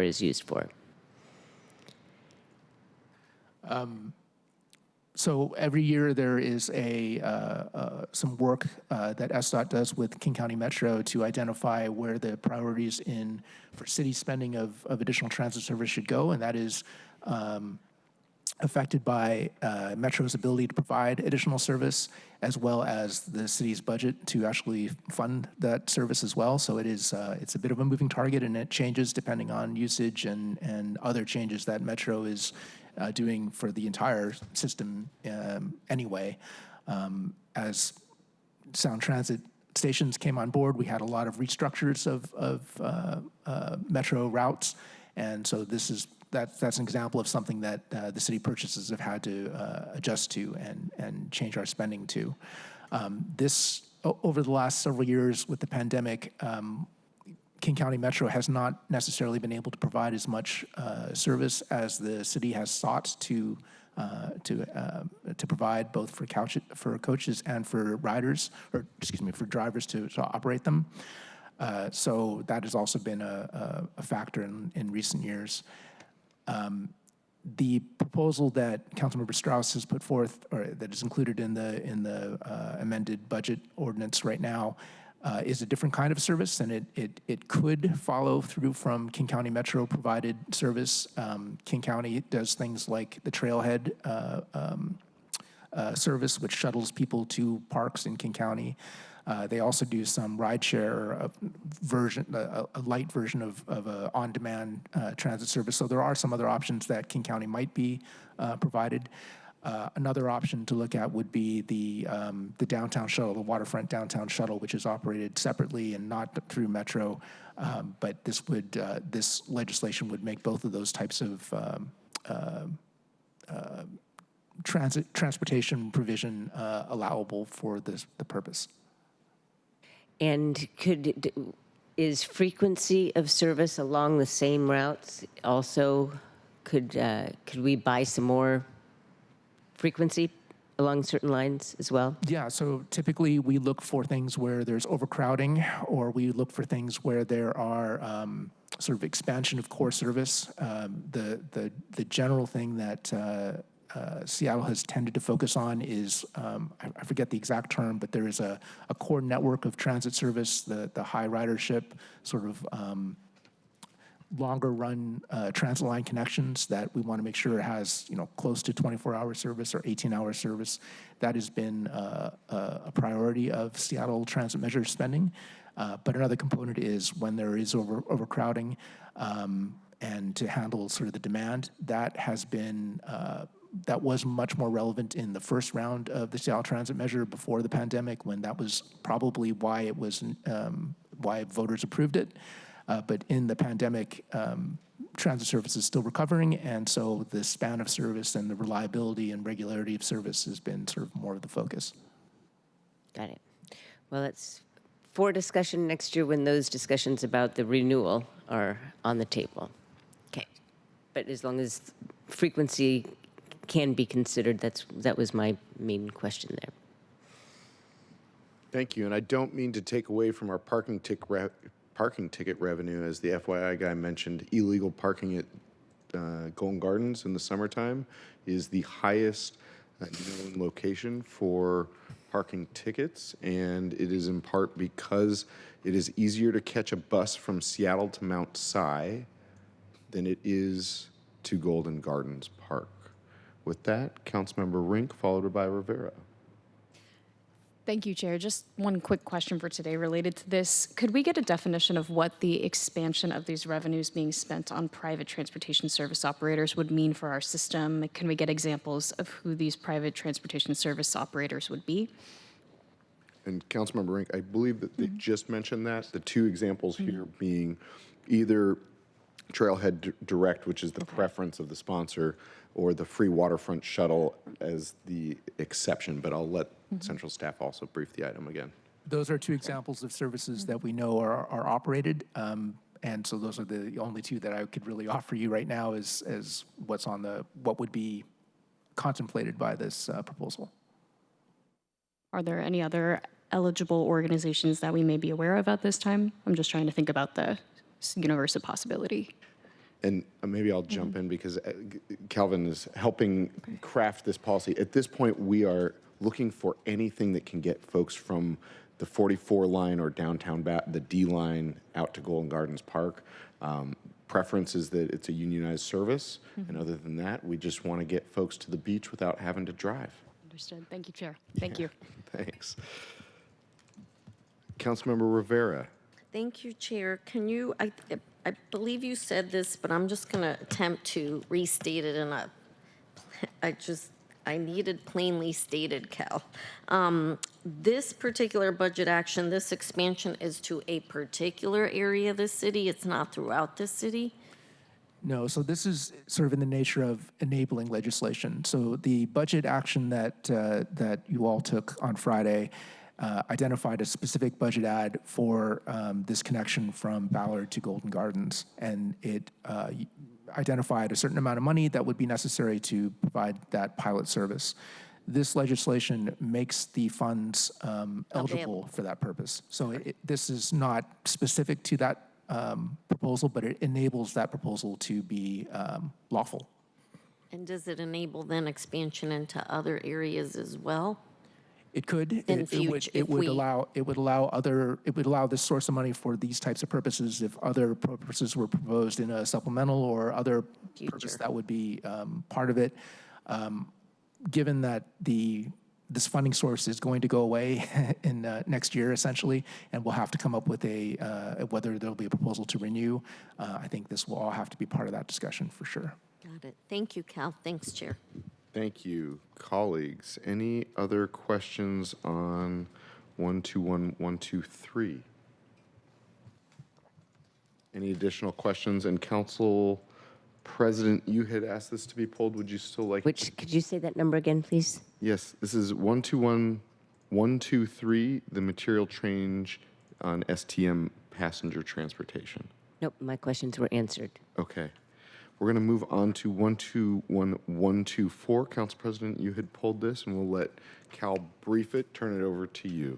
Sure. So this piece of legislation, similar to the last one, is related to Councilmember Saka's proposal to fund a chief transit security officer.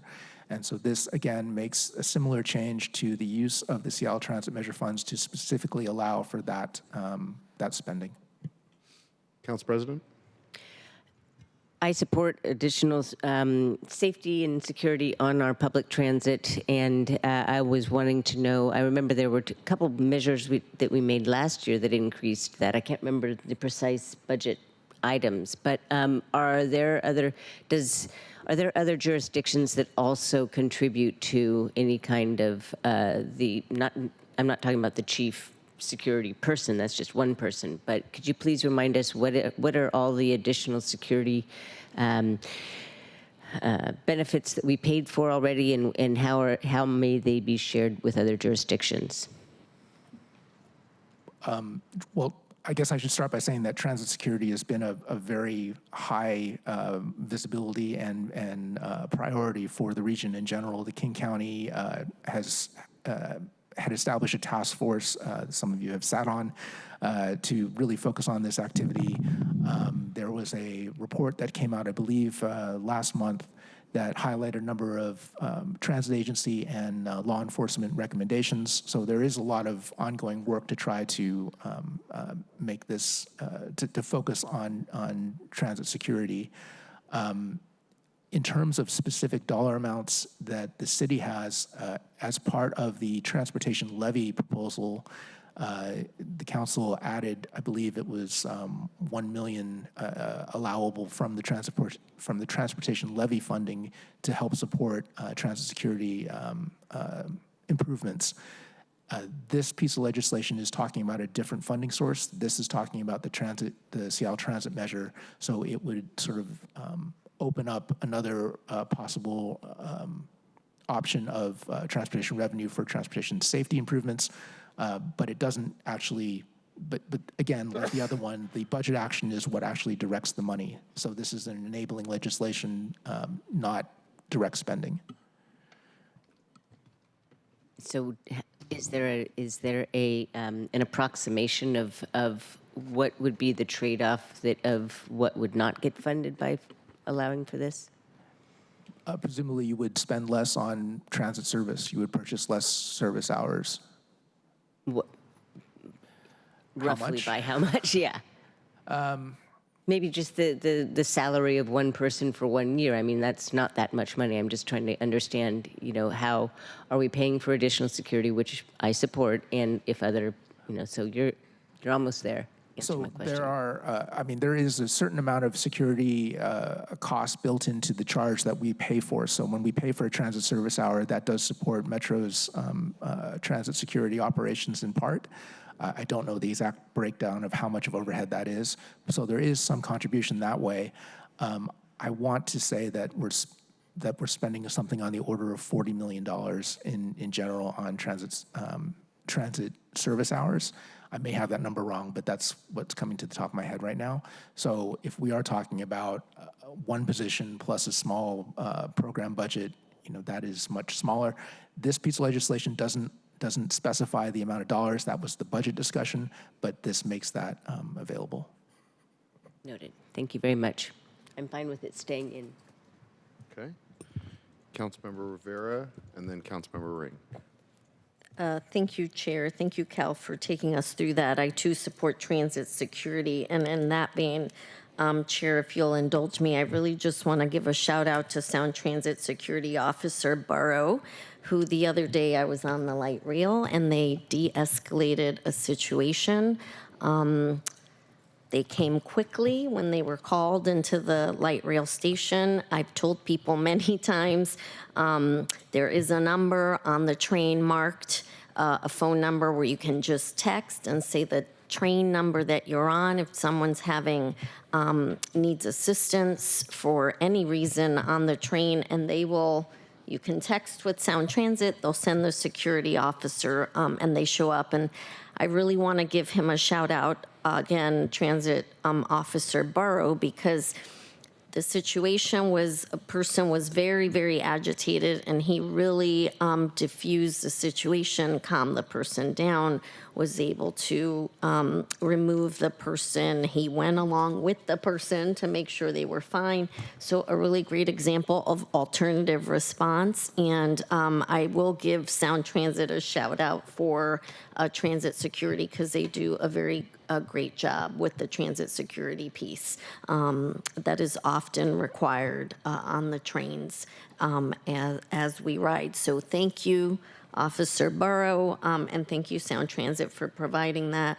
And thank you to my colleague, Councilmember Saka, who's the big advocate on the transit security, and I join you in that. So thank you, Chair. Thank you. Colleague, Councilmember Rink. Thank you, Chair. So my understanding is that this budget action is a part of a larger policy decision related to the Seattle Transit Measure. And I'm wondering, can you help me understand specifically what this action is before us today, and if subsequent action is needed to put this into effect? So this legislation specifically says that the Seattle Transit Measure sales tax revenue can be used to fund transit security. And that is all it does. The action that you took on Friday amended the budget proposal to include Councilmember Saka's proposal to fund a position and a small program in SDOT for transit security. And is there any further subsequent action in order to make the policy change? This would be the action. Okay. Understood. Thank you. Colleagues, I would like to request that this is pulled for an individual vote. I'm happy to share my broader remarks on this policy decision during the individual vote. Thank you. Colleagues, any further discussion on 121-124? Seeing nothing else on 121-124, I see 121-092 that both Councilmember Rivera and Nelson pulled, and we also had a published public hearing dedicated to this issue as well. With that, if central staff, you want to brief it at a high level, and then we'll kick it over to our colleagues for questions. I'm going to invite Ketel, and I'm going to withhold comments myself. I'm conflicted on this issue, so better for you to hear from others. Thank you.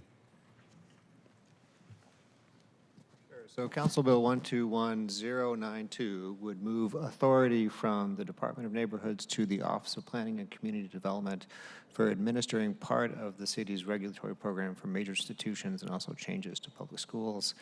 It would also move a position that sort of provides a support role there from DON to OPCD. Thank you. And Councilmember Rivera, you had pulled this first, and then Yes. Councilmember Nelson. So I'll give you the floor, Councilmember Rivera, and then Council President Nelson. Thank you, Chair. Keto, can you give more information on what this person was doing at Don? Yeah, so as part of the city's sort of regulatory function with major institutions and also public schools, the city convened some advisory groups. In the case of a major institution, it's called the Resident Advisory Group, that provides input to major institutions, so universities and hospitals, about their major institution master plan. Those are plans that have to be periodically renewed. I'm kind of stepping way back, sort of what the purpose is of major institution master planning. These large institutions, they tend to grow beyond their boundaries. What the city does through a major institution master plan is require a major institution to tell the city how it's going to grow over time, and then they have the benefit of knowing how much they can grow, and sort of as part of that, they indicate how they're going to mitigate some impacts associated with that growth along the lines of transportation and other impacts to the neighborhood. So the Resident Advisory Committee is convened by DON and staffed by a DON staffer, and ultimately advises a major institution both when a master plan is being developed and also as a master plan is implemented over time. So similarly with public schools, generally there are some more permissive standards for public schools, but it's often the case that schools being what they are, they don't necessarily meet those development standards or can't meet those development standards.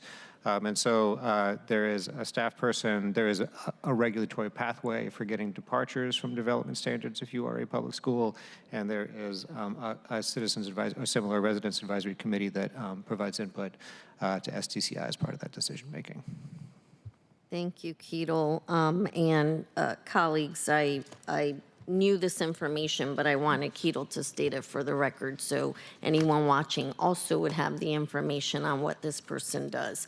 You've all heard me say in the past, and in particular, especially related to the comprehensive plan, I lack confidence in OPCD's ability to do the proper outreach because I didn't think they actually did that during the comprehensive plan.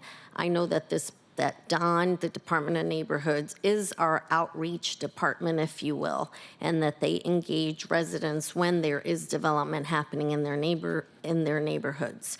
I think that it is really important to have resident advisory committees. I think it yields better outcomes all the way around for the major institution, expanding and for the neighborhoods that are neighboring, and for the residents to be able to provide feedback. I think outreach is really critical. Because of that, and the other piece to this is OPCD as the land use department is not necessarily as objective as an outreach person at the Department of Neighborhoods. And so I actually think that this person should stay at DON, and then DON should be the department that is continuing to do this work in working with the resident advisory groups as these projects come up.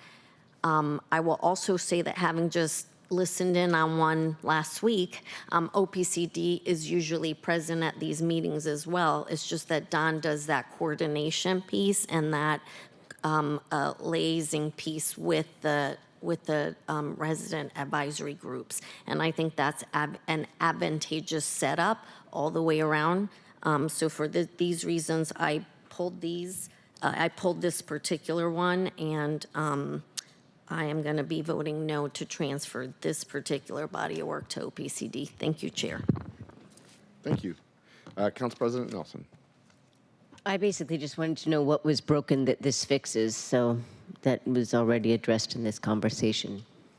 Great. Council President, anything further? Nope. Colleagues, any other questions on 121092 major institution and school program department change? I'm seeing none right now, and Councilmember Rivera, you've indicated you'd like it retained as pulled out, so I made that note. Moving on to 121109, the graffiti nuisance code updates. And looks like Council President, you pulled this. We'll have a brief reminder from central staff, and then we'll turn it over to you. Yeah, so it's a piece that follows other actions that are in the proposed budget, and in particular, the executive has proposed that the graffiti enforcement and the staff associated significant number be shifted from SPU to Seattle Parks and Recreation. So that's an organizational shift, and this, there's a number of staff moving as well, and this then also transfers the authority to enforce the graffiti code to Seattle Parks and Recreation as well. So it's an organizational effort to, I think it's smart to consolidate the graffiti efforts at Parks and Recreation. Thank you, Council President. I wanted to know what is meant by enforce. Like, what are the actual actions? I understand that we also did create a civil violation. That we changed the nature of the penalty of graffiti this past year, not the nature, but the actual crime, I believe. And so what are the actual actions that are happening, and also to what extent is, so I assume that there is no law enforcement involvement in graffiti, in enforcing our graffiti laws? Go ahead. Yeah, thank you. Brian Goodnight, Council Social Staff. So I can only speak to what SPU was doing, and I believe this is the same as doing it SPR. So just quickly to clarify, so last year the council moved over 9 staff, 9 FTE, and about $3 million worth of the program. That's like the graffiti rangers and things. The one remnant that was left in SPU was one position, and it's the person who does like the intake and distribution of assignments and things. So it's like the coordination of the program and the enforcement. The code also had a reference to where any type of enforcement, which I believe is the requiring folks to do the painting and things, was it's literally just the definition that's changing. So right now the definition refers to the director of Seattle Public Utilities, and so this bill would change it to the the superintendent of Parks and Recreation. Yeah. Okay, so these are people that are going out, and so this regards one person that is the sort of the coordinator of the work that is cleaning off graffiti from public property, correct? That's my understanding, yeah. So the bill before you actually is just, so the budget has that, the transfer of the position into, so SPU would be kind of out of the graffiti game, and it's all in Parks and Recreation. The bill is very simple in that it just changes the definition, the reference to what director means in the code. Okay, thank you. Yeah. I'm good with it in the thing. Thank you. Colleagues, any further questions on the graffiti nuisance code updates ordinance? Seeing none, Council President, do you still want this pulled? No, I'm good with it in the thing. I meant it can remain in the consent package, please. Thank you. Colleagues, we're going to move on to 121102, the OCF 2025 Fund Closure Ordinance. Central Staff, if you could give us a brief reminder, and then Council President, you had indicated interest in this one. This is largely, actually almost exclusively a technical bill, so the city opens up funds or creates funds. For instance, the time that it issues debt, there was a fund created, one of the ones that closed here, when the first Bridging the Gap levy was proposed and approved in 2006. So what's happened here is that these funds are no longer needed because in case of those levy, the 2006 levy, those dollars have all been expended. In the case of the bond funds, they've been distributed to the departments. So these are really technical cleanups. I can pull and read you the full set of funds that are closed, but just to give you a sense, that 2000 Parks, the 2000 Parks Levy Fund, the 2011 L2GO Multipurpose Bond Fund, bond funds for 2012, 2013, 2014, and the like. So that's really the nature of this. It's essentially cleaning up the city's accounting for funds that are no longer needed. Thank you. Council President. So there are a lot of lines here. I'm not seeing a total amount that is being transferred. I understand that why this has to happen, but what is the Alaskan Way Seawall Construction Fund has $34,000, if I'm not mistaken, and it says not applicable. So where in those categories, what's going to happen to that money? And also, does the budget already spend these amounts that are listed in the right column? Yeah, I need to read further about where the dollars are being swept to. Yeah, the largest one is 200,000. The others here are less than 35. The bond funds can only be used for capital purposes, or to pay debt service. So to the extent that there is balance there, those are being, I would think, being swept out to do that, to make such payments. And yes, these resources should be and have been accounted for in the proposed budget. So they're already spent then? Correct. Yeah, so for instance, the 2000 Parks Levy Fund, the remaining balance will be transferred to the Parks and Recreation Fund. There's something related to Key Arena. There was Key Arena settlement funds from when we sued the Sonics for leaving. Those dollars will go to the Seattle Center Fund and the like. Okay, some of these funds are from like 2015, et cetera. So this is money that's been sitting around, and so basically, would it be true that we're looking under the cushions here with this exercise? Cleaning things up. I mean, what happens with a bond fund is you end up earning perhaps a little bit more interest than you meant to because the funds got dispersed a little bit later than you thought. So those are being transferred to an open LTGO, an open bond fund, and then will be used for debt service on outstanding bonds.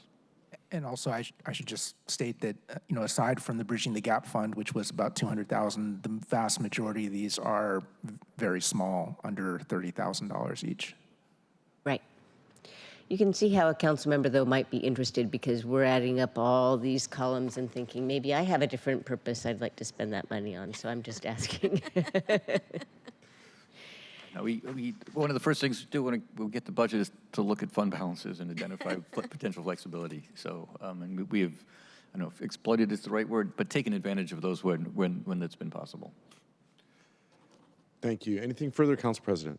No, but, well, I didn't until something that Ben just said. Okay. Are you saying that that these, because these monies are already allocated to something else, they are not available for any other purpose, capital or otherwise, capital project or otherwise? And they are accounted for in the budget, so they've been directed to some other capital purpose. For instance, in the case of the bond funds, so they're not sitting free for appropriation.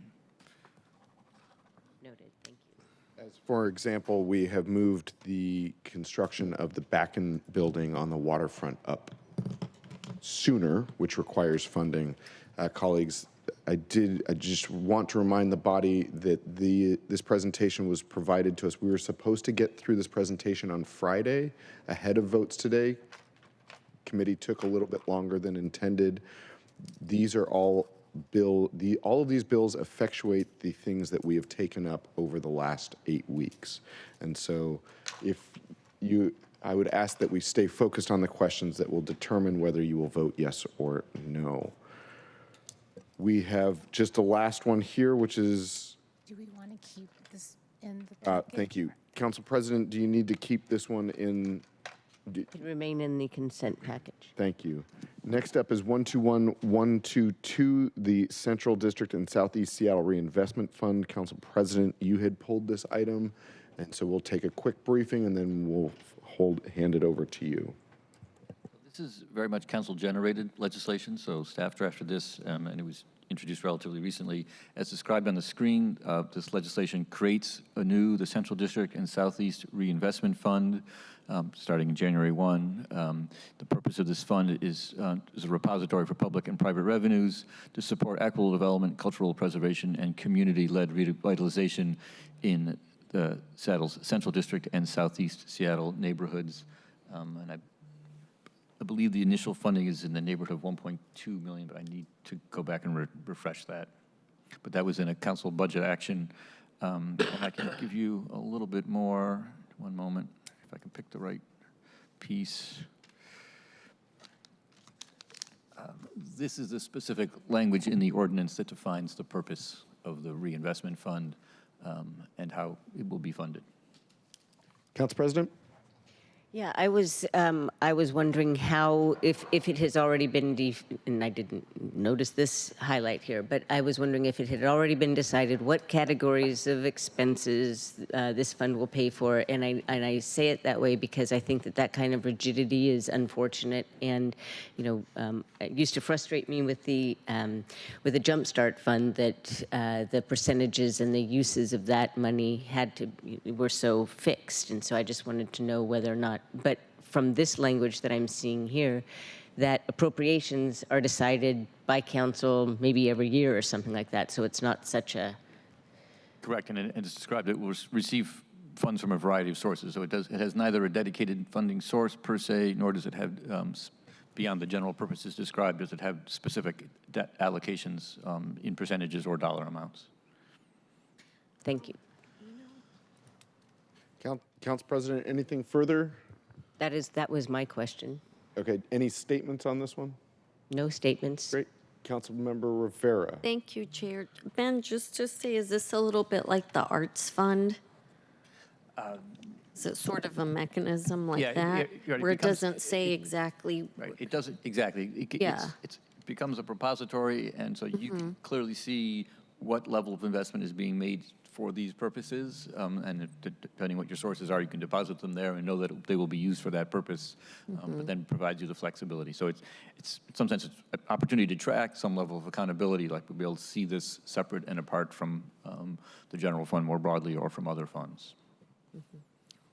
It's more similar probably to the finance general situation, general. except as a fund level instead of an appropriation. Got it. Thanks, Cal. Thanks for that explanation. Thank you. Thank you, colleagues. And there will be further discussion next year in the policy committee about this. It's difficult to take up policy and budgeting simultaneously and be able to focus on both with enough attention to do both well. Colleagues, any further discussion on 121-122, the Central District and Southeast Seattle Reinvestment Fund?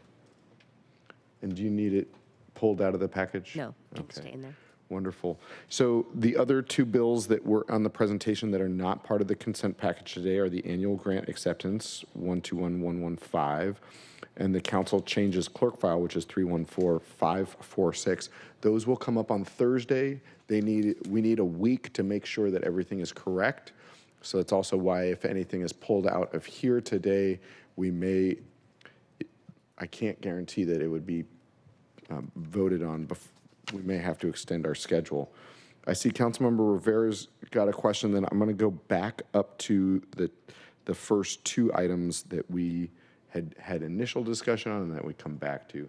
Councilmember Rivera, I see you have a hand right now. Thank you, Chair. Just quickly on the council bills related to the bonds, the 089, 090, 91, et cetera. There's like three more after that. I assume that Director Carnell reviewed the, when I see bonds. They've been through the Debt Management Policy Advisory Committee process as well.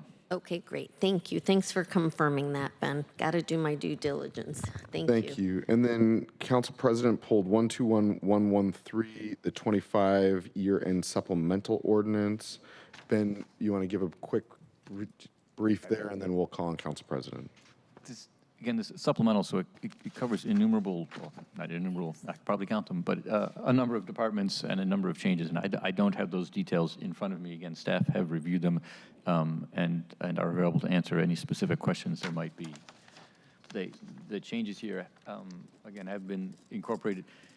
The way I think about this is when the mayor sends down the 2026 budget, he's also, he or she, cleaning up the end of the 2025 budget, and that's what this does. And then the resources that are, typically this ends up freeing up resources that are then spent as part of 2026. So they're very much integrated, and we've reviewed them in that context. Thank you. Council President? Council President is no longer with us. She had to step out. I would say we would move on to the next item, but that was also Council President's. Councilmember Rivera, do you have further questions? We have Council President back. Council President, we are on 121-113, which you indicated you'd like to pull. Do you have additional questions about the year-end supplemental ordinance?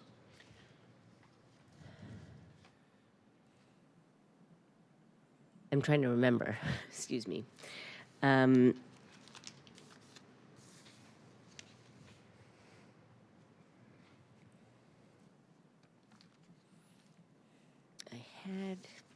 Not that I can, I remember that I had questions, but I'm not bringing them to mind right now. Let's see.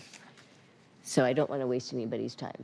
Okay, would you still like it pulled from the consent package? No. Okay. And then we're going to come back to 121105, the SDCI fee update, to see if you have further questions at this time. Since it came up before, we had SDCI arrive, which is good because I was going to ask us that we play back the video recording from September 30th, which, while informative, is not as maybe directly focused to your questions as the subject matter experts who do this work. Do you have further questions on? Yes. You have the floor. How many, what is the delta in number of projects from 1 year to the next, which is one of the reasons why says this is necessary? And I'll also, we've got SDCI coming up to the table, and if you'd like to pull up the September 30th presentation, it has, I know, some of this information contained there as I was just reviewing it.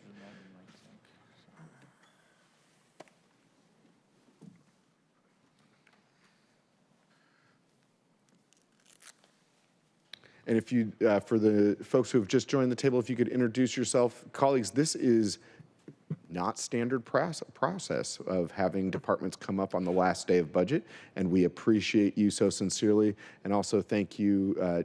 I know that when we had you in committee before, we had some very pointed, direct, and sometimes felt there was a little bit of tension, but only because this is a difficult conversation of, do we lay off employees that we then have to rehire once permits come back, as was slightly described a moment ago, and after, especially after we had to lay off employees last year to stabilize that core staffing fund. This fund has had a lot of challenges, and we need to make sure that we stabilize it to the best of our ability so that we don't lay more people off and then have to rehire them only to find ourselves in a lag. With that, were we bringing up this other presentation? I'm working on it. Working on it. Introduce ourselves? Please. Okay, you can go first. Good morning. Brooke Bellman, Acting Director, SDCI. Green light means on.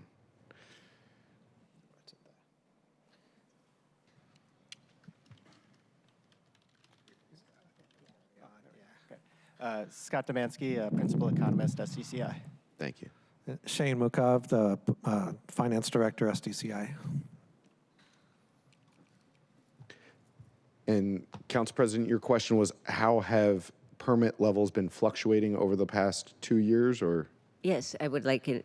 Basically, one of the rationales is that there are, I think it was fewer big ones and more little ones. So that's one of the things. I note that the fee, as per either Keitel or Ben earlier, goes up from $2,000 to $4,000. That's a significant increase for a townhouse. And so I'm just wanting to understand better the rationale for this. And when are the plans to bring back the service desk? All right. So first, so over the past, decade, we've seen a lot of larger, high-value projects coming in the door, which brings in a lot more revenue compared to smaller and mid-sized projects, and it has sustained us quite a bit over the years. But there's a structural change in the types of projects coming in the door now. So we have a lot of these smaller and mid-sized projects coming in the door, and the amount of revenue that we are earning from those projects is not enough to cover the cost of doing business.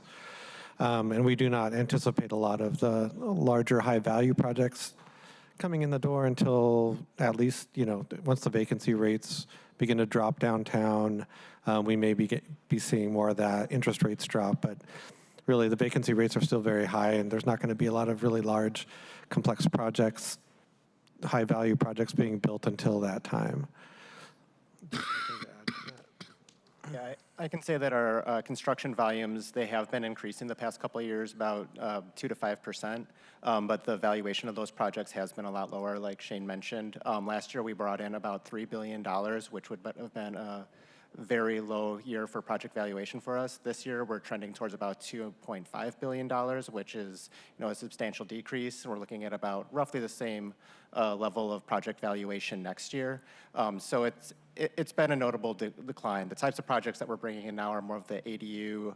With the new comp plan, we're anticipating some of the fourplexes, but those are not high valuation projects either. So it's really put us in a kind of a difficult bind where we're still seeing work come in, but the type of work that's coming in is less complex.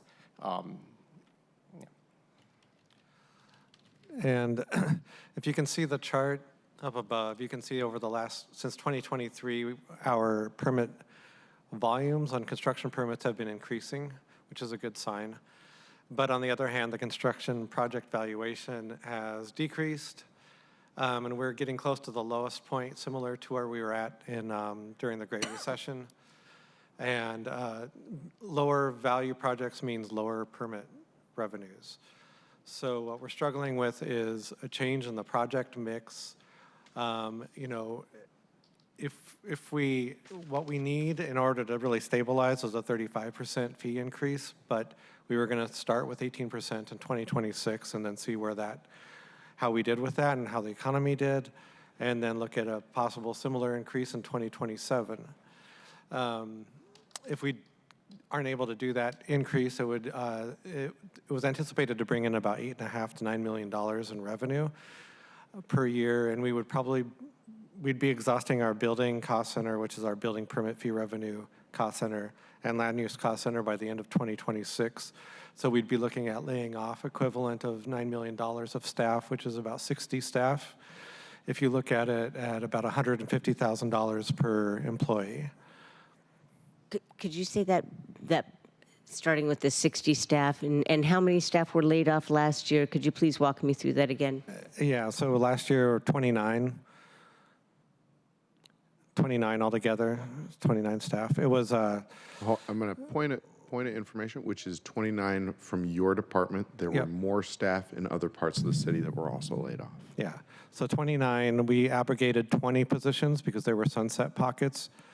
And those pockets were meant to expire in 2020, at the end of 2025 or 2026. I can't remember offhand, but a large portion of them were, sorry? So it was 9 human beings or 29 positions? 29 positions. At the end of the day, it was about 5 people were laid off because more than half of them were already vacant. And then the other people ended up finding jobs because we had that extra 6 months of time. We meant to do it at the end of 2025 or end of 2024, but then the council wanted us to extend until mid-2025 positions that were filled. And so we did that, but as time went on, those people got new jobs. And so at the end of the day, we laid off about 5 people. But by the end of 2026, just the equivalent of revenue in terms of staff time is about 60 people. That would impact the permit intake group the hardest, which is where staff come in when they first start at SDCI and they begin their career in permit intake. It's the most diverse group of people we have. They would be impacted hardest because of bumping rights, HR rules of bumping rights for people that have been there longer. So those people who have worked longer with the city, they will bump people at lower levels. And that's just, I don't have any control over that. That's something that HR handles. But that would impact our permit intake staff, which would definitely degrade service and cause backlogs in the permit process. And we don't want to do that. We want to be ahead of any kind of permits that come in the door. Thank you. Now that we've had departments rejoin the table, I'm going to take a little bit more fixed facilitation while we're doing this discussion. Thank you for that answer. Council President, do you have additional questions for SDCI at this time? Yes. Great. Floor is yours. from what you just said, it sounds as though it's the value of the project that you're basing the need for a higher permit fee, more or less. But why is that? How does that relate directly to the time it takes an individual FTE to do the work to issue the permit? Back to the Or are you just, because the way, can I explain why I asked? It sounds to me that it's almost like, well, this is a big project, they're already spending a whole bunch of money, and therefore the increase or the cost of the permit isn't that much when you look at the whole cost of the project, and so why would it be a big deal to increase it a little bit? Sometimes it sounds a little bit that could be some reasoning underlying this, and I just want to make sure, I just wanted to know if, for real, why you kept saying the cost of the value, the big projects and whatever. Right. And I'm gonna back to the committee table. I might ask us to stream the September 30th conversation again, just because it hit all of these points. But I want to bring it back to the committee table.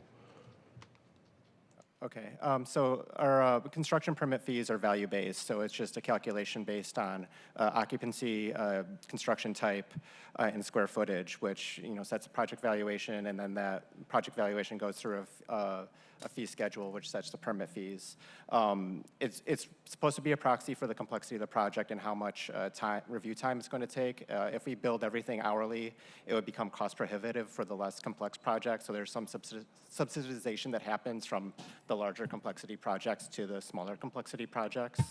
But without those larger complexity projects coming in the door, we lose that subsidy and we have to extract more money from the lower complexity projects. Thank you. Very helpful. Council President, further questions? Yes.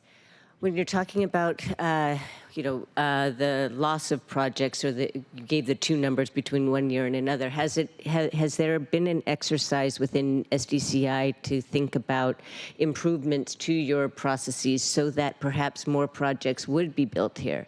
Because one thing that you will hear people say out there in the world is that people are discouraged from building or opening here. Thank you very much for nodding your head. It's making me feel better for being kind of mean.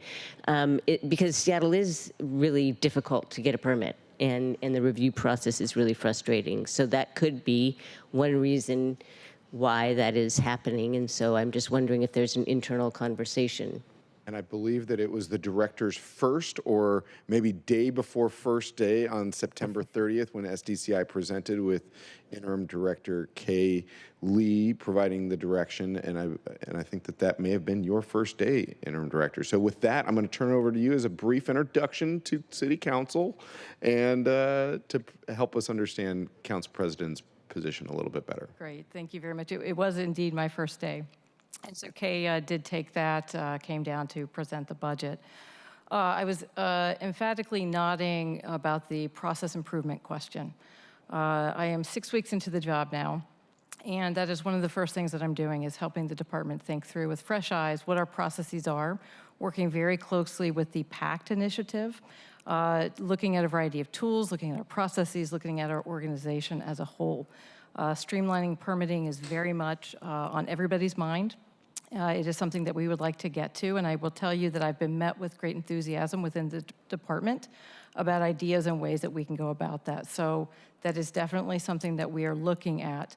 As it relates to the volume of the types of work that's coming in, I will just say we still have a very high volume of work coming in. It's just smaller work that is coming in from people who haven't always gone through the permitting process. So people who might be intimidated, people who aren't used to it. So some of those processes take a little bit harder or longer time to get through. And so we're spending a lot of time working with individual property owners, individual developers, and so forth to get them through the process. You also asked a question about the service desk. We actually have a counter on the 4th floor of SMT that is open. I've heard a lot of feedback about the ability to go back to the 20th floor.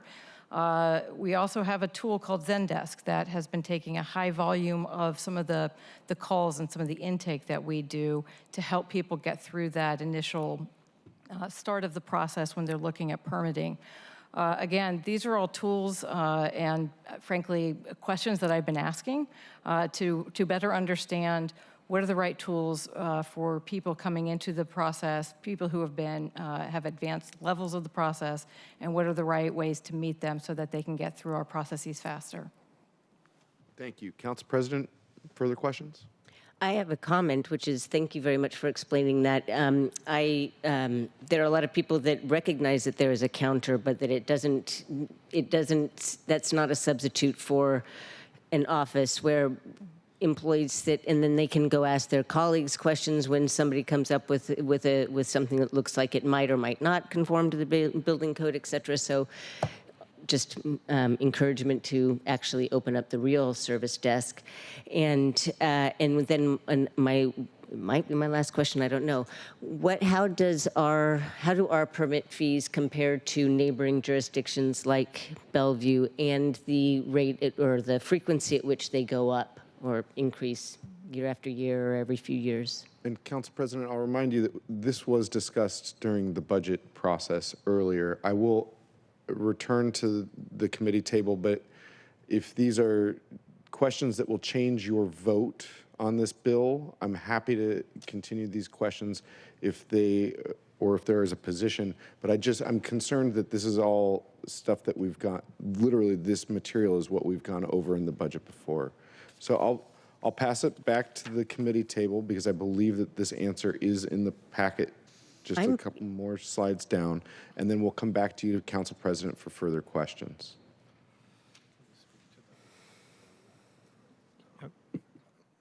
I looked at this a little bit, and this was one of the things that we talked about previously.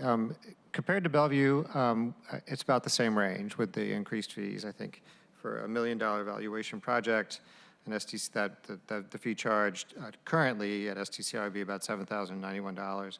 Currently at Bellevue, it'd be about $7,283. With the proposed change, it'd go up to about $8,000 for that valuation. That's actually less than what Tacoma and King County charge. Sort of an equivalent project at Tacoma would cost about $12,600, and at King County it costs about $9,270. Council President, further questions? Yes. What about the hourly rate? Yeah, I did not look at the hourly rate. I was just looking at the fee, the valuation-based fees.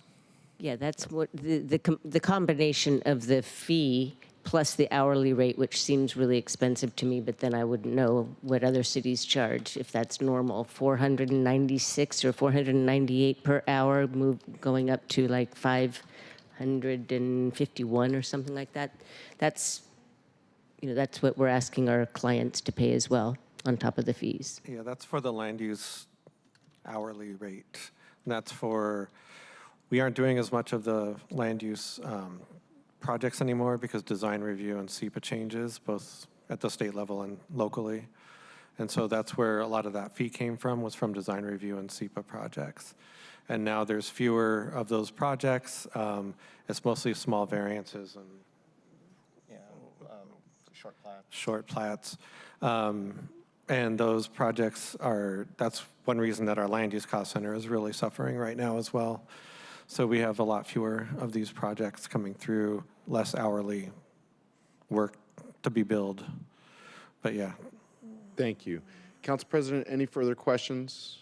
We are verging on the point of I might ask us to stream the September 30th meeting again, just to give us all an even footing of what has and has not been discussed.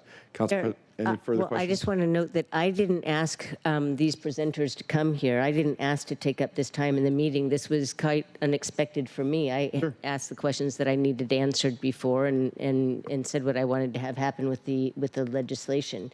And you say that, yes, this has been presented and we all covered this already. I do not remember these specifics. I don't remember the statement that the fee would that some of the fees would double the dollar amount of the hourly rate. So maybe I wasn't paying attention, but I don't remember a lot of that information being presented before, and so that is why I have so many questions about this piece of legislation increasing those fees. Thank you, Council President. We just want to make sure that you're getting all the answers to the questions that you're asking, and that we're not asking folks to take too much time out of their day. That's why I'm saying we might want to go back and look. But I just want to see, Councilmember Rivera, I see you've got a hand. I do, Chair. Yeah. Thank you, and thank you all for being here.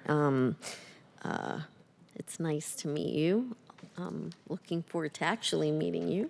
Having an opportunity to chat, and thank you for all you've said, because as you can see, pruning has been a real challenge in the city, and we're all grappling with how to best do it, and that includes your staff, who's actually doing the work. So just want to acknowledge all of that. My concern with this fee increase is I'm hearing you say the type of work is less complex.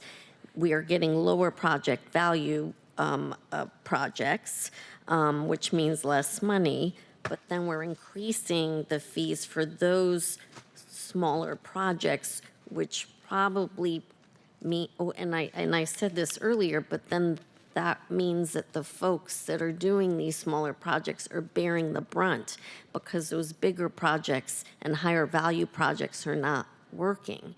So I'm concerned about that. And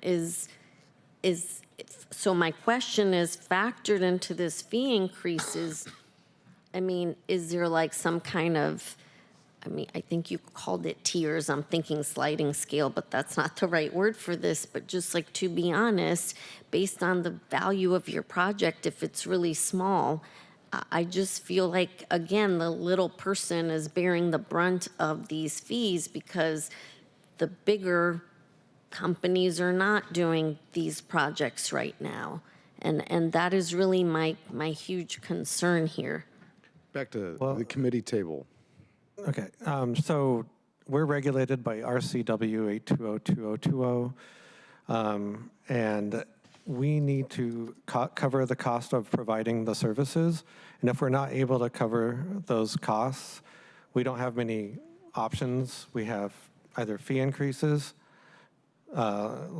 laying off staff, and the other option may be, which we're already working on as well, is, you know, improvements to the permit process through new technologies and things like that. But that's not an overnight solution, but I'm going really to limited on interject here just to say, in the conversation that we had on the 30th, general fund usage was another option. yeah.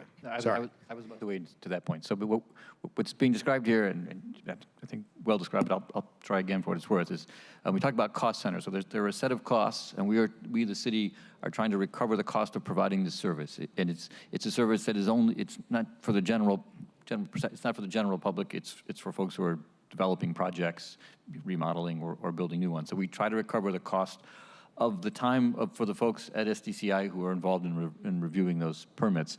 We've historically tied the cost of that permit to the value of the project, because that was seen as essentially a proxy for the relative complexity, a proxy for the amount of time. As it turns out, we were probably, in some sense, overcharging the big projects, and that they were becoming, they were a source of revenue that helped keep the fees down for the smaller projects. Larger projects have gone away on the whole, so we are now left to recover fees from a smaller set of projects that have less value. But we're trying to recover lesser money, because we've laid some folks off, but not enough of a difference. So we need, so we're trying, so we can either recover that money by charging slightly higher fees, or contemplating a subsidy. So that would require introduction of general fund to a subsidy to development. I think we could probably do it in a way that is general enough that it wouldn't be a gift of public funds. But those are resources that we currently have not identified as part of the overall budget process. And I'd have to know, you know, how much incremental revenue the fee increase is expected to bring in, and think about whether or not, you know, that's something you'd want to try to prioritize general fund to, or alternatively, as described, try to find efficiencies that can otherwise keep the fees down. But that's, there was a cross subsidy over time, which is not unusual in the context of trying to set fees. It's disappeared, and so what's left are facing a higher fee in order for us to recover our costs. Thank you. Councilmember Rivera? Thank you, Ben. I'm also hearing the type of work is less complex, so I'm almost hearing, and forgive me, I don't think you're intending this, but it's almost like, on the one hand, you're saying it's less complex, and on the other, you're saying it takes a long time. So that's not that seems incongruous to me. If it's less complex of a project, then that to me denotes less time to put into the project from SDCI's perspective. So can you reconcile what I'm hearing here? If I could try, I think the link here is that the fees were being set on the value of the project, and that's a very imprecise link.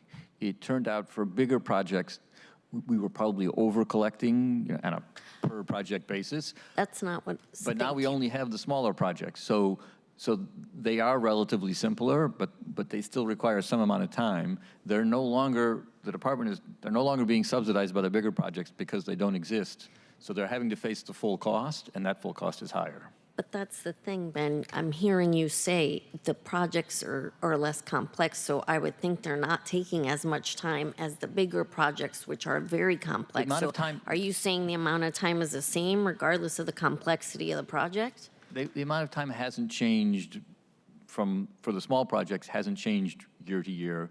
What's changed is that there's less revenue coming in from the big projects. So the little projects are taking the same amount of time, but the fee revenue from the big projects isn't helping to pay for them anymore. So they have to, if SDCI is to be whole, the little projects have to carry their full weight. Well, but what I'm saying is they don't take as much time in general. So, but that they're going to have they're taking up the burden.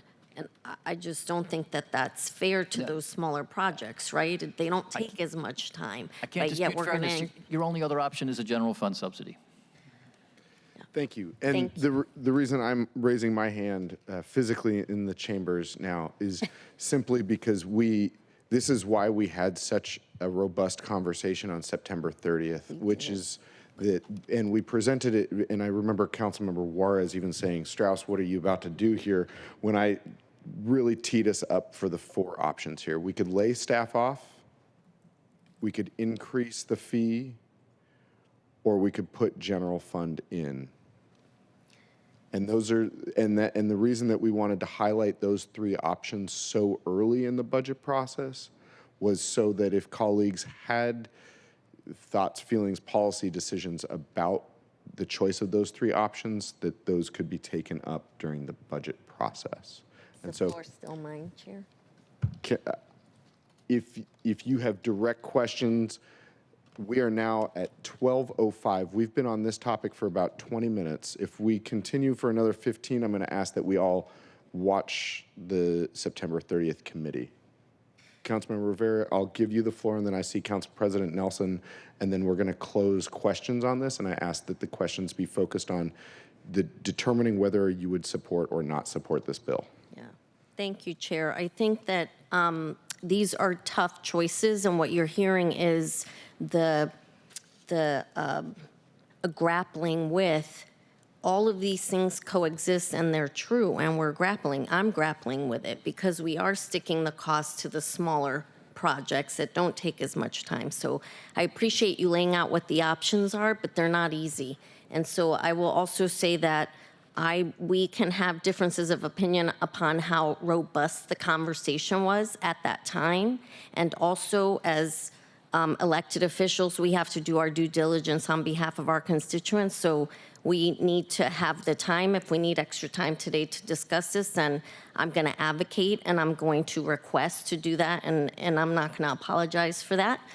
So this is not as simple to me as it is being presented, and also I need to be able to, as I'm taking this vote, lay out all the things that I'm grappling with so that my constituents know that I have their interest at heart as I'm doing this work, because this permitting issue is a long-standing issue, and we can't oversimplify what the issue is. So I appreciate you laying everything out, and also we need to have the ability to ask these questions today. So thank you for presenting this. As I said earlier, I'm struggling with this vote. I would like to take an individual vote, but all that to say is it is a really hard vote because I don't like saddling the projects that are at least in a position to absorb these costs than the bigger projects that are in a better position to absorb the costs. This is really, it's difficult. We're trying to incentivize more development across the city. Everything's getting more and more expensive, and that just makes it hard. And to pretend it's not hard, it's not, I don't think it does a disservice. So however I vote on this, please know I don't take it lightly. I'm struggling with it, as you can hear. I appreciate all the hard work SDCI is putting into it. I look forward to hearing more on how you're gonna tackle this at the department, the permitting process, because it is, I think, in many ways, one of the things that we're most struggling with at the city. Thank you, Chair. Thank you. Keto Freeman, I see you raised your hand briefly, and then I'll pass it to Council President. Just to remind the also. committee sort of where we are, Councilmember Strauss laid out sort of three options. You know, there was general fund subsidy, increase fees, make cuts, and sort of where the committee landed as of Friday was a somewhat different approach. It was raise fees, was kind of a trust but verify approach. Raise fees as proposed, but get information in 2026 that the council can use to make mid-year corrections. And so, at least as things stand as of Friday, STCI would be reporting quarterly on the health of the Construction Inspections Fund so that you all could make decisions mid-year, which could include increases, could include decreases, but you will have more information throughout the year next year. Thank you, Mr. Freeman. Council President? That was not clear to me, Keto. What was the discussion on Friday? What was the bill that we were discussing that you're saying is linked to this one? There's an SDCI statement of legislative intent that requires quarterly reporting by SDCI, basically on the kind of information that you were just looking at a few minutes ago. So construction volumes, the value of construction, and that report would come quarterly to the council so that you could make decisions about fees mid-year should you decide to. So that means you bring that up now because we don't really have to make this decision now on these fees. We could make it in a subsequent court. Are you suggesting that that's... So the fees are baked into the budget proposed by the mayor, right? So if you were to not approve this bill, there would probably need to be some kind of changes that we make after action today, including cuts at SDCI. Okay, well, before I ask that, I would just say that I would encourage you to look at the discussion that was in my February 13th, 2025 committee, because that, I think it was then, it really does go through some of the discussion from pretty well-respected architects talking about the various numbers of problems and really what should be done to fix them. Some of the solutions, and that was the basis of a couple bills just a couple months ago. My last question is, how much are we short when we're talking about, okay, these are our options, firing people, using general fund and moving money around, or raising the fee? Can it be quantified how much we are already under? Well, 8.2 million in 2026. And then in 2027, we are looking at a similar increase, which would be around 8.2 to 9 million. That's the 8.2 is the amount of revenue to be generated by the fee. By that 18%, yeah. Okay, that's the revenue. It's not the deficit, the current deficit, or the need. So where we're at right now is, so our building cost center, which is our largest, it's a building permits. It funds 55% of the department. It'll end the year at negative 10 million, which means it's going to drain the core staffing reserve by that 10 million. By the end of 2026, with the 18% proposed, it'll be at negative 13 million, which means that our core staffing reserve would be drained down to just 7.6 million. That's with the 18%. If it's denied an increase, we will just about exhaust the core staffing reserve by the end of 2026 because we'd be at a deficit of 20.5 million. And in 2027, we'd be at a deficit of 32 million. And our core staffing reserve would be just negative 10 million, 11 million. And I mean, it would be zero, but because we can't go into it anymore. And land use, which is the other part of the 18%, is, so it has a 7.1 million core staffing reserve amount. but the cost center will be at negative 5.4 million by the end of this year, which leaves about 1.7 million of core staffing reserve. With an 18% increase, it will exhaust anyways. By the end of 2026, we'll be at negative 7.3 million, which will exceed the land use core staffing reserve. If there is no fee increase, land use will end at negative 8.1 million. So we would exhaust the land use cost center probably by the third quarter in 2026. But building is the big one because it funds 55% of our department. It's all the permit intake, permit reviewers, zoning reviewers, building inspections. And that is, yeah, it's going to be about negative 10 to a negative 11 million by the end of 2025. Just to place some additional context there. So SDCI recognizes the historical cyclical nature of the building business. So in good times, it very purposely builds up reserves, potentially very significant reserves, which then these core staffing reserves, as Shane has described. And those, when we hit a slow patch, if you will, we rely on those. So as Shane is describing, the department, these cost centers are running in the red. We are spending more on the staff than we are taking in fees right now, and we are running down those balances. We are doing this very purposely to keep, I'm going to invoke some economist speak here, to keep our human capital. So we have a bunch of city folks who are very well trained in this work, and if we let them all go during slow times, when the better times come, we have to go find them again, maybe not the same people, and then retrain them. And that's a policy call and a management call about how many folks do you want to keep in that core. But we are running in the red, and as that balance is shrinking, and it is now, in some sense, shrinking faster than perhaps hoped and planned, realizing that we're not going to make it. We're not going to make it to the next uptick without some additional revenue, and that's what this fee increase. And again, this is still a prospective planning endeavor. Like, so how low is this going to go, and for how long? I can't tell you, and no one really can. Their modeling is tied in part to the work of the forecast office as well. So they're seeing us run in the red, seeing our reserves drawn down, and making a decision that we need to bump up some more revenue, or we're going to run out of that reserve sooner than we had otherwise hoped. And that's a judgment and a policy call, but that's the nature of what's going on here. Thank you. Council President, any further questions? I feel like we've spent a lot of time on this, and I'd like to continue moving forward. Director Noble, I appreciate you explaining all of that. It does, we always have to exercise our oversight and make decisions based on what we think is good policy. What I think is good policy is sending the signal that we want more economic activity in this town. We want more building. We want more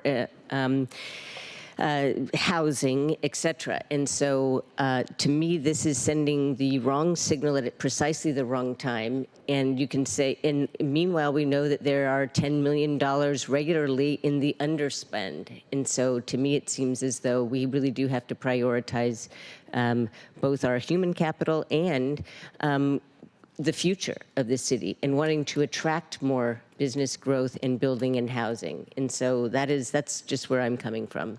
I really appreciate you all coming up here and providing more information at the last minute without even knowing this conversation was going to happen today. Thanks. Thank you, Council President. And Councilmember Rivera, I see you've got your hand. If you'd like to make your statement now, then what I will ask is that when we bring this motion up for individual consideration, we do not have discussion and questions. So, because we've spent over half an hour on this one. I will wait. You want to wait? It might be easier just to do it right now. Save it up. Yeah, I will wait. Okay. Thank you. Sounds good. So I'm assuming Council Member Rivera, you would still like this one pulled for an individual vote. Yes. Okay.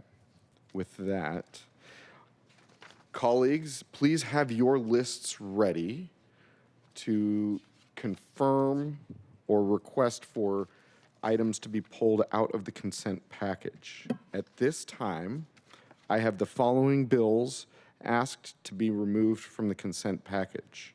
That is 121105, the SDCI fee update ordinance. I have CBO short-term rental tax ordinance 121110. I have the 121124, the Seattle Transit Measure Material Change, and 121092, Major Institutions and School Programs Ordinance. I see central staff confirming that is their list, clerks confirming. Colleagues, were there any other bills? And SDCI wouldn't go anywhere quite yet because it seems like we're going to come back to your issue in just a second. Do I hear any other items going once, going twice? Those items are removed: 121105, 121110, 121124, 121092. So understanding that, is there any other discussion on any other items? Otherwise, I would like to move to adopt the consent calendar. Second. You jumped ahead of me, but I love it. So I move to adopt the consent calendar. I hear a second. So with that, I would like to ask the clerk to call the roll on the consent calendar, excluding 121105, 110, 124, and 0292. Councilmember Hollingsworth, Yes. Councilmember Juarez, Aye. Council President Nelson, Aye. Councilmember Rink, Yes. Councilmember Rivera, Aye. Councilmember Saka, Aye. Councilmember Solomon, Chair Strauss, Aye. 8 in favor, none opposed. Thank you. The motion passes, and the items contained within the consent calendar will be sent to the November 21st City Council meeting. We're going to come back now, and I will move Council Bill 121105, the SDCI fee update ordinance. Is there a second? Second. It has been moved and seconded. Council President, I'm going to request, you just made your closing statements a second ago, so I'm going to give Councilmember Rivera the floor for closing statements, and then colleagues, I'm going to call a vote on this item. Thank you, Chair. Colleagues, this is where, if we were going to be short $8 or $9 million, why didn't we take that from the general fund when we were deliberating back and forth on how to use any underspend? I don't understand why now we're passing on these costs to these smaller projects rather than if we felt like we needed to fill a gap because there weren't enough reserves at SCCI, why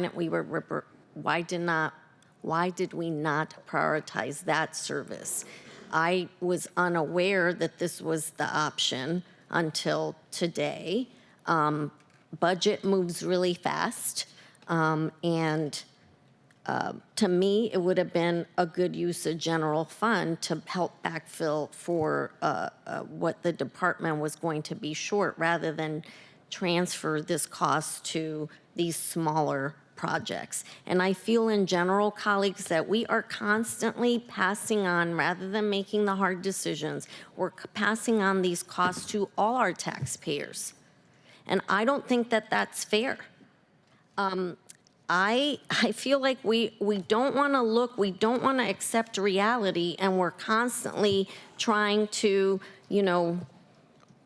request more and more at a time where people are strapped, and we keep talking about an unaffordability problem at the city, but we're creating that unaffordability problem to a big extent. So if we needed that, then we should have prioritized this service as part of the general fund. So I really, I support the department and their ability to do the work.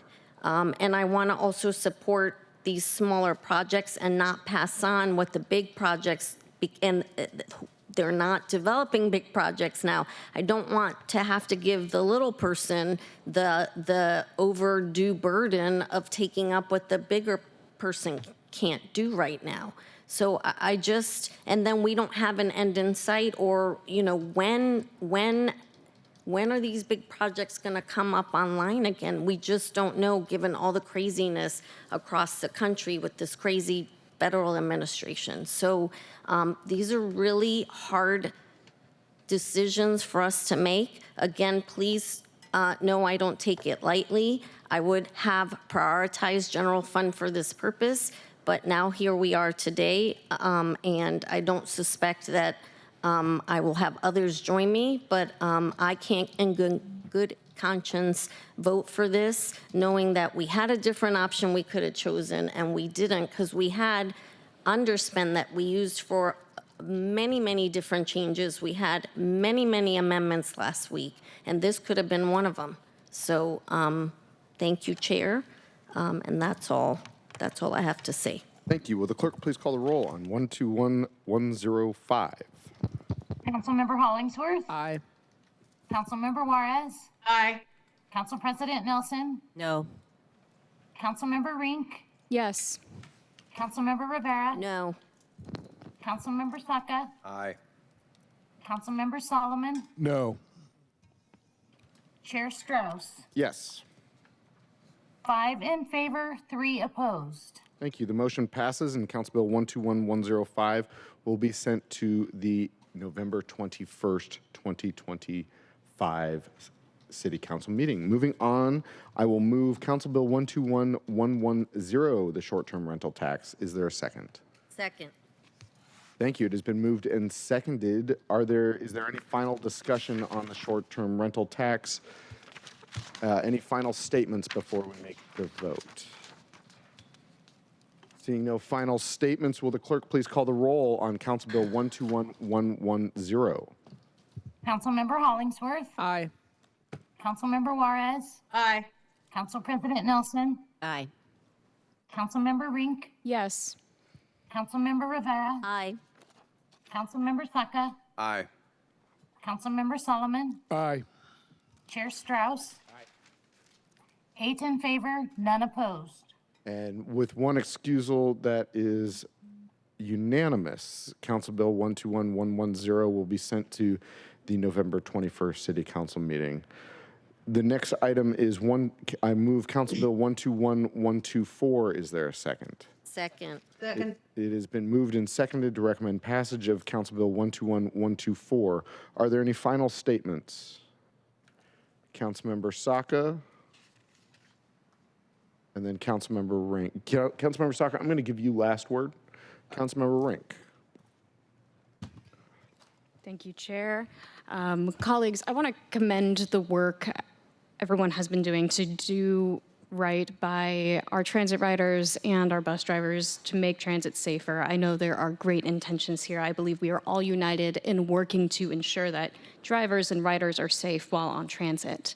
And I want to uplift that the Seattle Transit Measure is currently used to fund transit service, transportation access programs that support affordable and equitable access to transit, such as the Orca Lift program, and transit capital projects.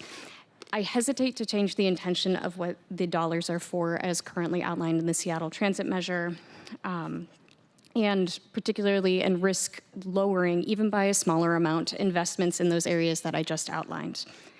We have about $9 million in the transportation levy, $29 million in King County Metro's budget, and $19 million from Sound Transit that are all going towards safety investments. So from a policy perspective, if we were to expand investments in this area, it would be my preference that we'd be looking at those fund sources first. And we have a comprehensive approach with partnering with our transit agencies in addressing this issue. So I respectfully disagree with this policy approach, but want to voice my deep support for working on transit safety with you all and with our union representing transit workers, ATU 587. And for these reasons, I will be voting no today. Thank you. Thank you, Councilmember Rink. Councilmember Saka, and then we will move to a vote. Thank you, Mr. Chair. I actually have some questions. Would appreciate the opportunity to speak on behalf, but I have some questions for central staff first, if that's all right. I guess first off, can you help us better understand what are the consequences if this bill is specifically voted down today with respect to the underlying budget investment that we all approved, I think unanimously on Friday? So yeah, what are the consequences if this budget enablement legislation were voted down today, yet on the other hand, on Friday, the underlying budget investment item was approved in the chair's balancing package? What would need to happen at that point? At that point, There would be appropriations in SDOT for the Chief Transit Security Officer that could not be spent. Thank you. So just for clarity, if this item were voted down today, that budget amendment that we all passed unanimously in the chair's package would effectively not be able to be spent. Is that correct? That's correct. All right, thank you. And then also, just revisiting a provision from last year. Isn't it true that last year, I recognize that not everyone currently at the dais was on council at this point last year, but isn't it true that we as a council authorized approximately $1 million for transit ambassadors and behavioral health teams, specifically to improve transit safety and security, also from the Seattle Transit Measure as a source of funding? Is that true or untrue? Councilmember, that is true. Okay, thank you. So last year we, as a council, and just for crystal clarity, please correct me if I'm wrong, but if I'm recalling the procedural aspect of this, that item was a specific council ad that was listed, didn't have one specific council member's name attached to it. That item, when it was first proposed in the chair's balancing package last year, it was assigned as, I think it just said budget committee. So the inference there being that all council members at the time supported that use of Seattle Transit Measure funds to specifically support and boost transit security.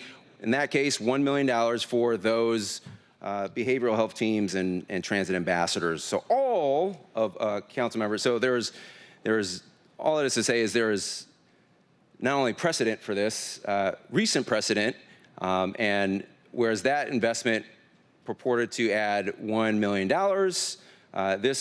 this investment, this proposed investment, by contrast, is much more modest and essentially a quarter of that, a little more than a quarter of that.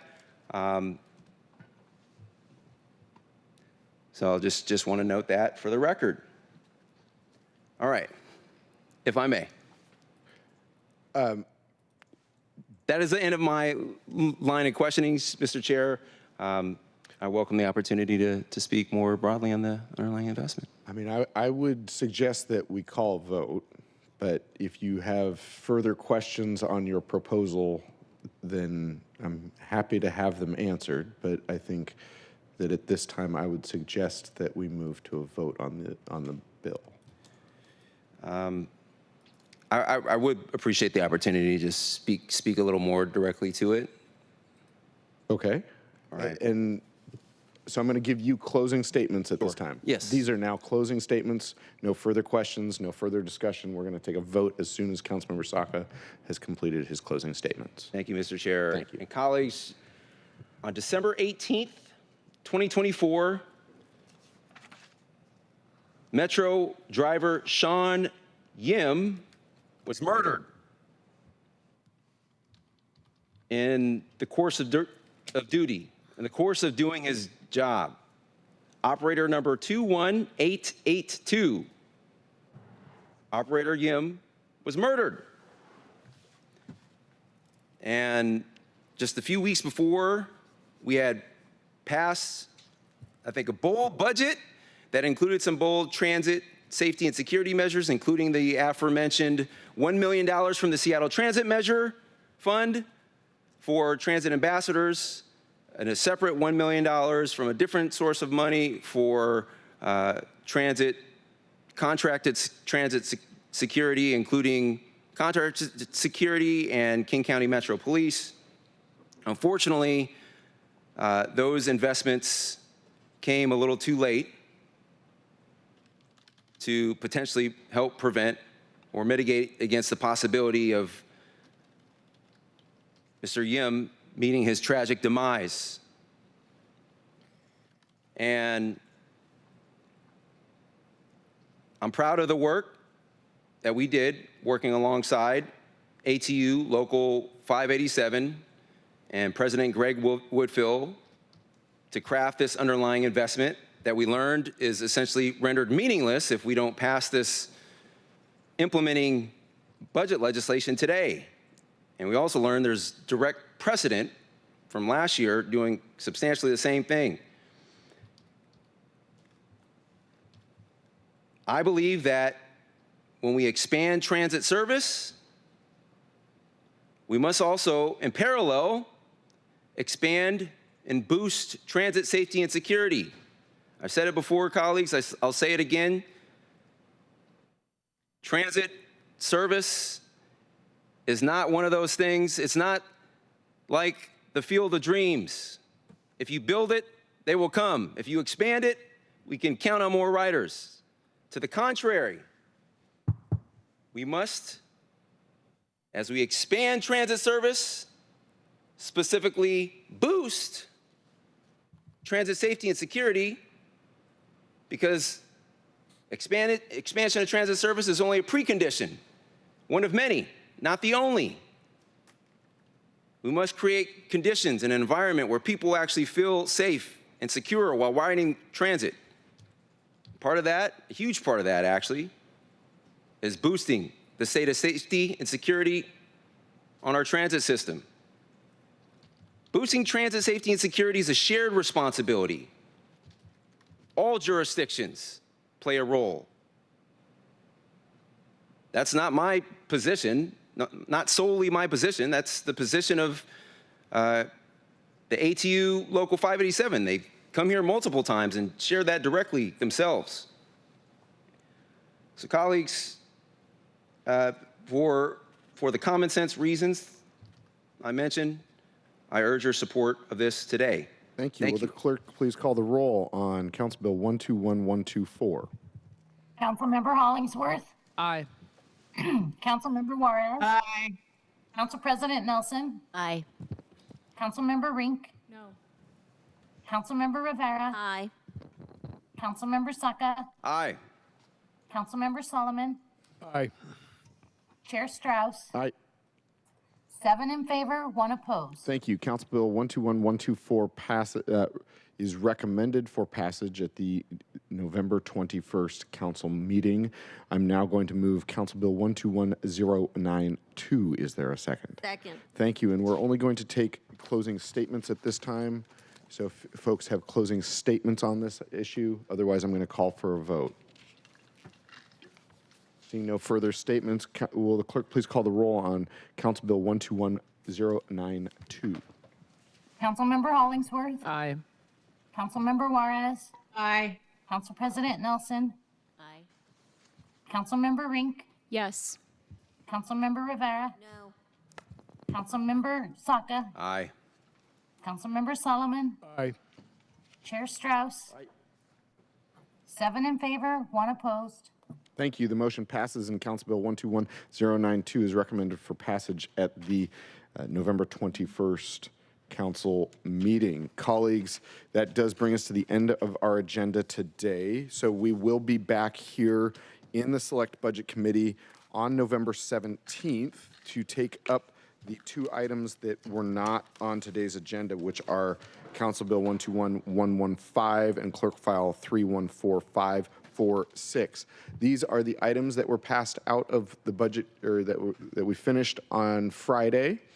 The reason that there is time between last Friday and this coming Thursday is to make sure that everything is correct. And so unless the only exception for amendments are additional corrections from mistakes that we have found. If we have an amendment that creates a substantive change, we will have to wait a week, which we can, but that would require us to come back to council on the Friday, the day after Thanksgiving. So those are the issues before us. Those are the only 2 issues that we will bring up on Thursday. Colleagues, I recommend that folks make what I'm requesting is that folks only make their long speech once, either at passage out of council on Thursday or passage out of full council on Friday. It's great to make a long speech. It's not great to make it twice. I will also highlight that Friday is unfortunately our last day with Councilmember Solomon, and so if you are preparing to make remarks to Councilmember Solomon, that we do those on Friday, so that would in turn say do the long speech on Thursday. So that's my recommendation, is that we do long budget speeches on Thursday, farewell to Councilmember Solomon on Friday, but if we get to Friday and people are making long speeches about the budget on Friday as well, I'm going to say something. So that brings us to the conclusion of our meeting today. Is there anything for the good of the order before we conclude? Seeing as we have nothing further, this concludes the Select Budget Committee meeting. We will meet on Thursday, November 20th at 9:30 a.m. Verbal comment will not be accepted, as it is just technical corrections to the work that we did last week. Hearing no further business to come before the Select Budget Committee, we are adjourned at 12:38 on November 17th, 2025. Thank you. Thank you.